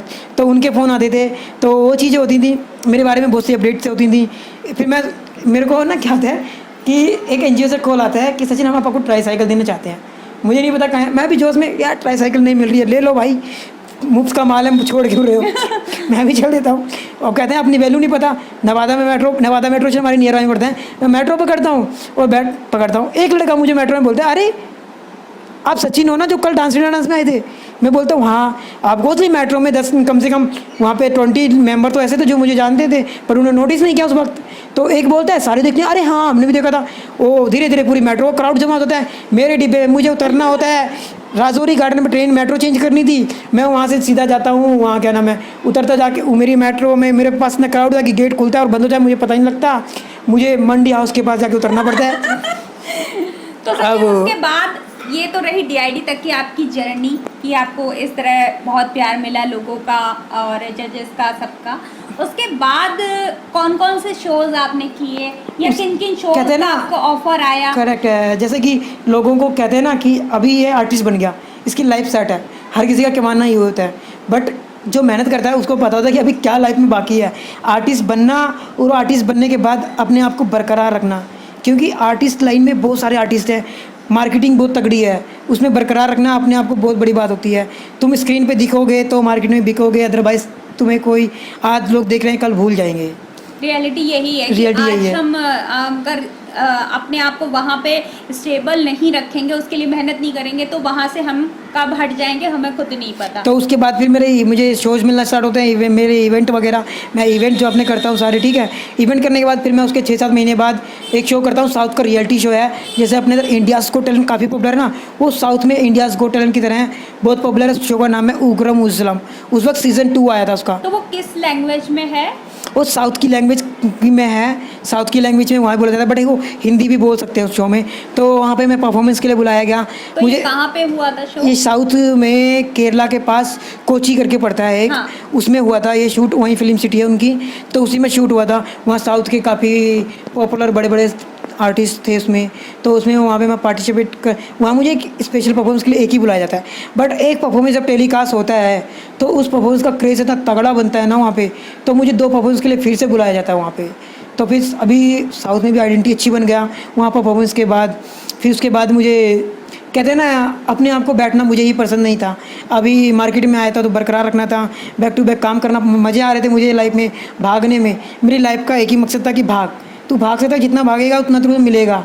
तो मैं कहीं अभी भी मुझे कोई ट्रैवल करना होता है, मैं किसी की हेल्प नहीं लेता, मैं अपना बैग पैक किया। अगर किसी शो का आपके पास ऑफर आता है, किसी चैनल से आता है, तो जैसे कि हम लोग आम लोग जानते हैं कि जो ट्रैवलिंग का खर्चा होता है और होटल का खर्चा होता है वो तो चैनल वाले उठाते हैं, लेकिन उस परफॉर्मेंस पे क्या वो पेमेंट देते हैं, कैसे इंसान को इनकम आती है, ये हमारे व्यूअर्स को बताइए। जी बिल्कुल, जैसा कहीं से भी पता नहीं, जैसा कि होता है कि अभी परफॉर्मेंस जो जिस लेवल का आर्टिस्ट है उसको उसी अकॉर्डिंग पे किया जाता है। अभी जैसे कि मैं बात करता हूँ, आपको जितने बड़े लेवल का आर्टिस्ट है उसको उसी उसकी परसेंटेज डिसाइड की जाती है, उसको उतना ही प्रोडक्शन पे करता है, टीम पे करती है, उसका आने जाने का सारा कुछ।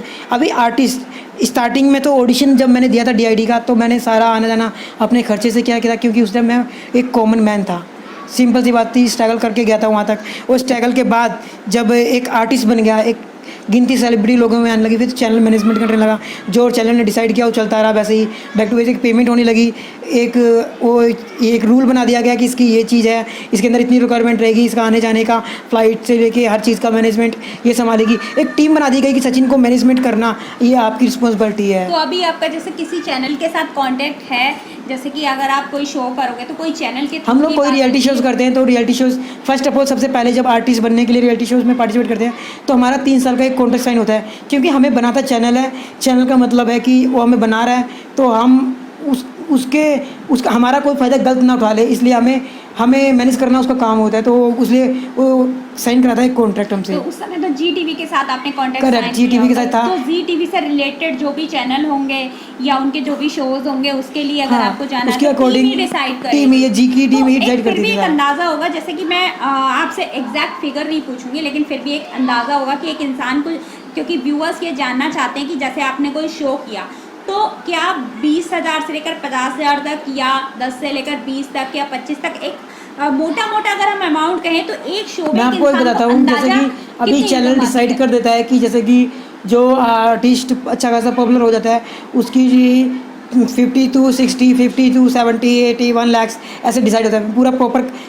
एक वो होता है, नहीं बता सकूँगा आपको सोसाइटी के चीज़ के बारे में, तो बट वही बता रहा हूँ, ऐसे डिसाइड कर देता था, वो परसेंटेज चैनल डिसाइड कर देता है, उसी अकॉर्डिंग हर आर्टिस्ट को पे किया जाता है। हाँ, मतलब कि एक परसेंटेज उसमें ये देखा जाता है ये आर्टिस्ट किस लेवल तक का बन चुका है, इसकी टीआरपी क्या है, इसकी फेस वैल्यू कितनी बन चुकी है। हाँ। तो ये आर्टिस्ट मतलब उसी अकॉर्डिंग परसेंटेज से पैसे देते हैं, सेट कर दी जाती है। हाँ, जो भी उस शो पे की इनकम होती है उस पे परसेंटेज के हिसाब से करेक्ट है, यानी कि कोई निश्चित इनकम नहीं होती कि आपको इतने हजार या इतने रुपए या इतने लाख वो देंगे, परसेंटेज के हिसाब से। के हिसाब से। तो वही चीज़ चलती रहती है। उसके बाद फिर मेरे को था कि अभी डांस इंडिया डांस में आया, साउथ का रियलिटी शो गया, उसके बाद फिर मुझे जी के थ्रू एक और नया रियलिटी शो दिया जाता है जो नॉर्थ का है, जिसमें रवि किशन सर रवि किशन जो नॉर्थ के काफ़ी पॉपुलर बॉलीवुड के वो उससे सेलिब्रिटी माने जाते हैं, जिन्हें वहाँ का बिग बी अमिताभ बच्चन बोला जाता है। तो वो होस्टिंग कर रहे थे उसमें, और उस शो में मुझे ऑफर मिलता है contestant as a special performance का।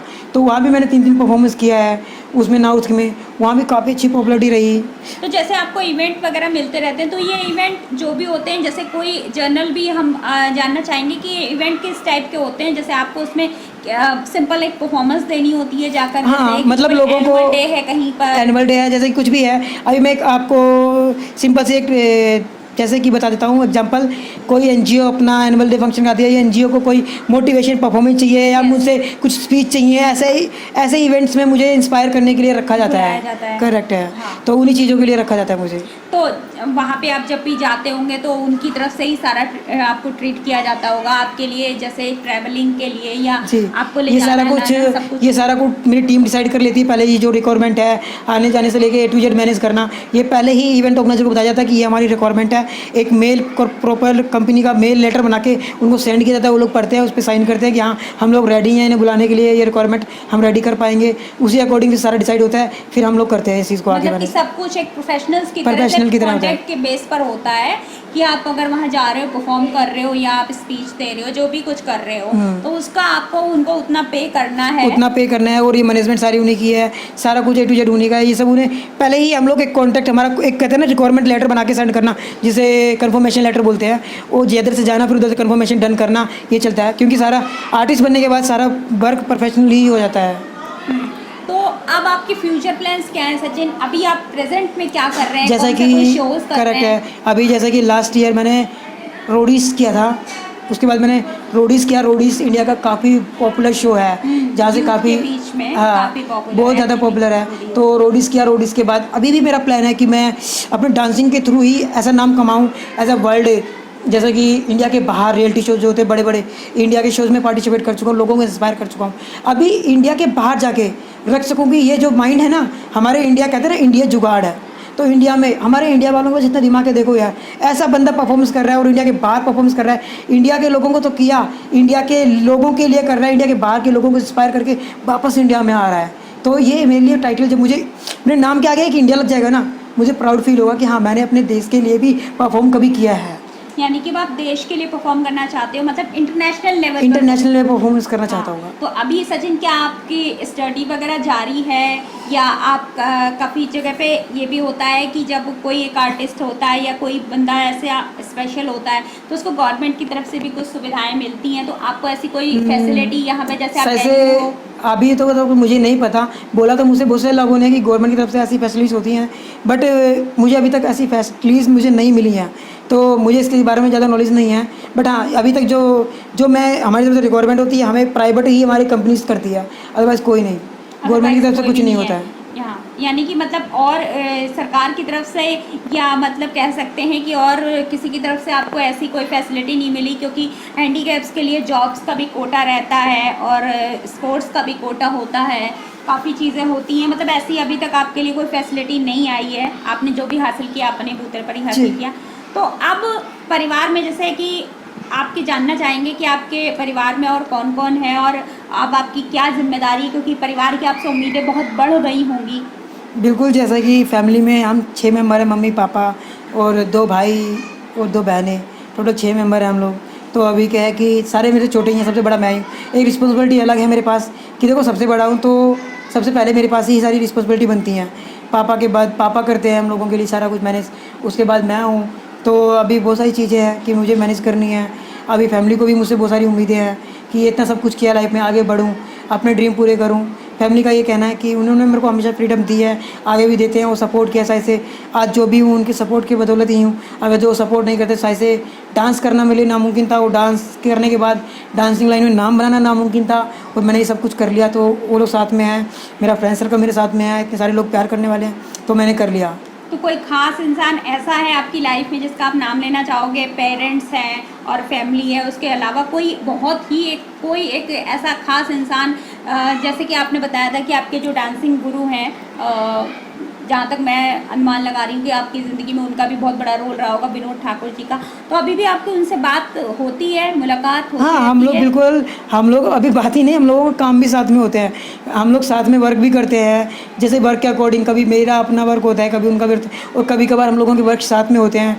बिकॉज वो एक आर्टिस्ट हैं और मैं भी एक आर्टिस्ट हूँ। अब हम लोग सेम हो जाते हैं तो हम लोग कई शोज़ में साथ में परफॉर्म भी कर देते Very हैं, good. तो बहुत कुछ ज़्यादा सेम चलता है हम लोगों का। तो कोई और और भी एक एक ऐसा इंसान होगा आपकी लाइफ में, या है जो आपको इन सब के अलावा भी कोई एक ऐसा इंसान हो जिसका आप नाम लेना चाहते हो कि जो आपको बहुत इंस्पायर करता हो या आपकी बहुत हेल्प करता हो? कोई है आपके फ्रेंड सर्कल में जिसको अभी तक लोग नहीं जानते हैं, जिसको आप चाहोगे कि हमारे व्यूअर्स जाने? कोई ऐसा आपका सपोर्टर? मैं बात करता हूँ, मैं मेरे इम्पोर्टेंट, अगर तो मेरे स्ट्रगल में सबसे ज़्यादा मेरे साथ मेरे को किसी का मिला है तो मेरे फादर का मिला है मुझे।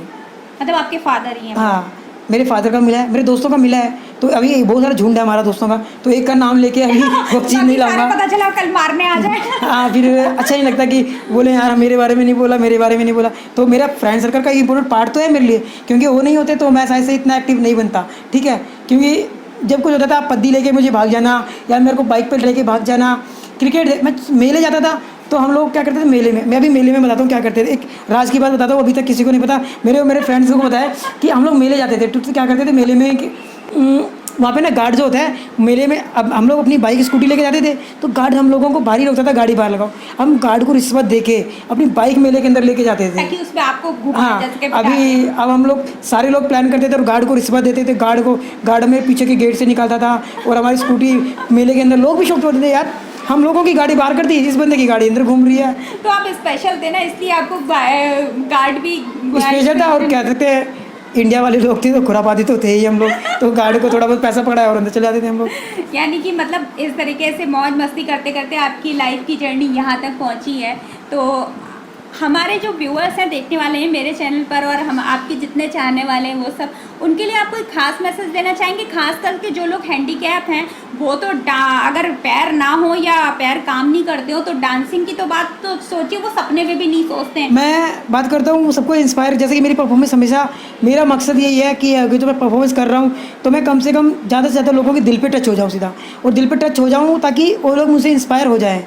तो और मैं इंस्पायर करने की बात से मुझे याद आया, मेरे से सबसे ज़्यादा मेरी लाइफ में इंस्पायर जब एक शख्स हुआ था, जब मेरी डांस का पहला जब परफॉर्मेंस टीवी पे आया था, स्टार्ट हुआ था, तो उस परफॉर्मेंस को बड़े बड़े आर्टिस्ट देख रहे थे, जैसे कि सलमान सर वगैरह DID फॉलो कर रहे थे उस वक्त। तो उनमें से ही एक थे रितेश देशमुख, जो बॉलीवुड की जानी मानी हस्ती हैं। Yes. और रितेश देशमुख सर फटाफट क्या करते हैं मैं बताता हूँ, वो मुझे पता लगता है। रितेश देशमुख सर अपनी जगह पे टीवी देख रहे होते हैं, मेरी परफॉर्मेंस देखते हैं, फटाफट अपना फ़ोन उठाते हैं, टीवी में मेरी फ़ोटो खींचते हैं, मेरी वीडियोज़ की, और वो फ़ोटो खींचने के बाद सोशल साइट पर मेरे बारे में ट्वीट करते हैं कि सचिन वाजपेयी आप सुपरस्टार हो, सलाम डांस इंडिया डांस, आप रियल हीरो हो, ऐसा कुछ करके मेरे को ट्वीट करते हैं। वो ट्वीट मेरे पास है और मैंने सोशल साइट पे भी डाला था, उसे शेयर किया था और उन्होंने भी डाला था।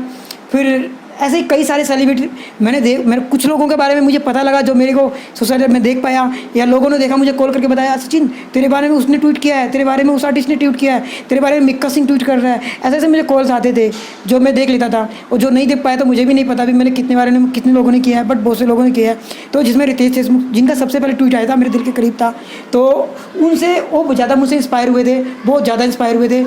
तो ऐसे लोगों को जो चल नहीं सकते या व्हील चेयर यूज़र हैं, या बहुत सारे लोग ऐसे भी हैं जो बहुत अपने आप में शर्मिंदगी महसूस करते हैं कि वो अपने हाथों की मदद लेकर चलते हैं, तो घर से बाहर नहीं निकलते, मार्केट नहीं जाते, कॉमन किसी की फ्रेंड सर्कल में नहीं जाते, क्योंकि उनके अंदर एक हीन भावना है, ये कह सकते हैं एक अपने आप को छोटापन महसूस करते हैं, क्योंकि उनको लगता है लोग क्या कहेंगे। तो ऐसे लोगों के लिए कुछ कहना चाहेंगे आप? जी बिल्कुल, मैं आप सबसे यही कहना चाहूँगा कि अगर जो मैं आप लोगों से नहीं, मैं नॉर्मल लोगों से भी ये कहना चाहूँगा यार, कि अगर जो आपकी फैमिली में या आपकी जान पहचान में कोई ऐसा डिफरेंट बंदा है, या आपका अपना अपना बच्चा है, या आपका कोई भी है, तो उस पर हम लोग क्या करते हैं, जिम्मेदारी थोप देते हैं कि तू पढ़ लिख ले। उसके माइंड में इतना सेट करते हैं तू पढ़ लिख लेगा तो गवर्नमेंट जॉब लग जाएगी, तेरी लाइफ सेट हो जाएगी, अदरवाइज़ तू नहीं, फिर तेरी लाइफ में बहुत सी प्रॉब्लम आने वाली है आगे चल के। और अगर तो आपने देखा भी हो तो उन लोगों के पास यही चीज़ होती है जो डिफरेंट होते हैं, या तो गवर्नमेंट जॉब पाते हैं या तो फिर छोटा मोटा कोई बिजनेस खोल लेते हैं अपना, ये सब होता है। और मुझे दोनों में से कुछ नहीं करना था, तो मैंने लाइफ में एक अलग ट्रैक चुना। तो वही चीज़ मैं आप सबको बोलना चाहूँगा, और नॉर्मल लोगों को ये बोलता हूँ डिसेबल क्या होता है मुझे नहीं पता, और आप लोग भी शायद से नहीं जानते, क्योंकि डिसेबल कभी ना बॉडी के किसी पार्ट्स के ना होने से कोई डिसेबल नहीं होता। डिसेबल शायद से माइंड से होता है, और अगर जो हमारे पास हमारा माइंड है ना तो हम डिसेबल कभी नहीं है। हमारी थिंकिंग बात डिपेंड करता है हम सोच अपनी कहाँ लेके जा रहे हैं। अगर सोच अच्छी है ना तो हम कभी अपनी कमी के बारे में सोचेंगे ही नहीं, और कमी को भी प्लस पॉइंट बना लेंगे। बस यही कहना है मेरा। उसको उसके ढंग से देखो कि यार वो क्या कर सकता है, उससे पूछ के तो देखो कि आप करना क्या चाहते हो। अपनी थोपने की जगह उससे पूछो कि आप उसके माइंड में क्या चल रहा कहना है। है ऐसे लोगों के साथियों का, उन लोगों का खुद का, कि किसी के ऊपर भी अपनी कोई सोच ना थोपे कि तुम पढ़ो या तुम ये करो या वो करो, उसे खुद डिसीजन लेने बिल्कुल, दें। बिकॉज हैंडीकैप कोई नहीं, हैंडीकैप एक थिंकिंग होती है, ठीक है। अगर हमने डिसाइड कर लिया कि हाँ ये हैंडीकैप है, तो भाई वो हैंडीकैप ही रहने वाला है, क्योंकि वो थिंकिंग तो हम चेंज नहीं कर पाएंगे वो जब तक उसे नहीं हटाओगे। अगर तो हटा दिया आपने यहाँ उसके बारे में कुछ अच्छा होता है, यार ये तो बड़ा मस्त, जैसे कि मेरे को ही लेके लो सोचते हैं अरे यार ये तो अच्छा डांस करता है, अभी थिंकिंग चेंज हो गई, तो अभी क्या है हैंडीकैप हट गया। वो आर्टिस्ट के लेवल से देखने लगे, एक अच्छा ये एक इंस्पायर करने की नज़र से देखने लगे, तो वही चीज़ है, चेंज थिंकिंग करो तो अपने आप सब कुछ चेंज हो जाएगा बस। तो सचिन, बहुत अच्छा लगा, आपने अपनी लाइफ की पूरी जर्नी हमारे साथ आकर के शेयर करी, अपनी ज़िंदगी के उतार चढ़ाव के बारे में बताया, हमारे व्यूअर्स को बहुत अच्छा मैसेज दिया। तो thank you so much inspirational Shweta channel से बात करने के लिए और अपना इतना इम्पोर्टेंट टाइम हमें देने के लिए। Thank you, first of all तो थैंक यू मैं आप लोगों को बोलना चाहूँगा, आपकी टीम को और आपको स्पेशली, कि आप लोग इतने टाइम से मुझसे कांटेक्ट कर रहे हो और इंटरव्यू के लिए आप करे जा रहे हो ट्राई, और मैं किसी प्रॉब्लम में ऐसे फंस जाता हूँ, ऐसा कुछ वर्क होता था नहीं कर पाता था, आज फाइनली वो चीज़ कंप्लीट हुई और मैंने आपको इंटरव्यू दे दिया है। और थैंक यू फॉर कि आप लोगों ने सबसे पहले मुझे चुना इस लाइन में, तो thank you so much and most welcome. तो आप लोगों को ये इंटरव्यू कैसा लगा? सचिन की पूरी लाइफ स्टोरी आज आप लोगों ने जानी कि कैसे उनका जन्म हुआ, कैसे वो डीआरडी तक पहुँचे, उस सुनहरी दुनिया तक जहाँ तक पहुँचने के लिए आम लोग भी सिर्फ सपनों में ही सोच पाते हैं। अगर कोई इंसान डिसेबल होता है, यानी कि अगर वो चल नहीं सकता या कहते हैं कि बचपन से उसके पैर ही ठीक तरह से डेवलप नहीं है, तो एक बहुत बड़ा मतलब चैलेंज होता है एक इंसान के लिए कि वो उस दुनिया तक पहुँचे और लोगों का, जजेस का दिल जीत कर आए। तो आप सबसे मैं यही कहूँगी कि अगर आप भी किसी प्रॉब्लम में हैं, यानी कि कहीं ना कहीं आप अपने आप को मानते हैं कि आप डिसेबल हैं और किसी कमी से या परेशानी से जूझ रहे हैं, तो उसे अपनी कमज़ोरी मत बनाइए, उसे अपनी ताकत बनाइए। बिल्कुल, क्योंकि अगर आप अपने दिमाग के अंदर ये चीज़ फिक्स कर लेते हैं कि आप नॉर्मल हैं और आप सब कुछ कर सकते हैं, तो रियलिटी ये है कि आप कर सकते हैं, जैसे कि सचिन ने कर दिखाया है। तो आपको उम्मीद है ये वीडियो अच्छी लगी होगी और सचिन की बातों से आप भी काफ़ी इंस्पायर हुए होंगे। तो अगले वीडियो में आपसे बहुत जल्द फिर मुलाकात होगी। तो उम्मीद है आपको आज का वीडियो पसंद आया होगा। तो हमारे चैनल को इंस्पिरेशनल श्वेता चैनल को सब्सक्राइब करें, और वीडियो अच्छा लगा है तो लाइक ज़रूर करें, और अपने सुझाव हमें दें कि आप और किन किन लोगों के इंटरव्यूज़ देखना चाहते हैं, मतलब कैसे कैसे लोगों के आप इंटरव्यूज़ देखना चाहते हैं। और अगर आपकी भी लाइफ में कोई समस्या है या कोई दिक्कत है, उस पर आप कोई बात करना चाहते हैं और हमसे जुड़ना चाहते हैं, या अपना खुद का इंटरव्यू हमारे चैनल पे लाना चाहते हैं, तो आप हमसे ज़रूर संपर्क कर सकते हैं। तो अगले वीडियो में आपसे बहुत जल्दी मुलाकात होगी। तब तक के लिए वीडियो को लाइक और शेयर करना बिल्कुल ना भूलें, और जितना ज़्यादा आप वीडियो को शेयर करेंगे, कहीं ना कहीं ऐसे और सचिन हमें देखने को मिलेंगे, क्योंकि कहीं ना कहीं कोई ना कोई इंसान ऐसी चीज़ों से बिल्कुल इंस्पायर होगा। तो तब तक के लिए आप सबसे विदा लेती हूँ, और तब तक के लिए आप सबसे नमस्कार। तो वीडियो सब्सक्राइब करना मत भूलना, बिकॉज श्वेता जी इतनी मेहनत कर रही हैं। आप लोग आओ यार, देखो, लाइक कमेंट जरूर करो। Thank you.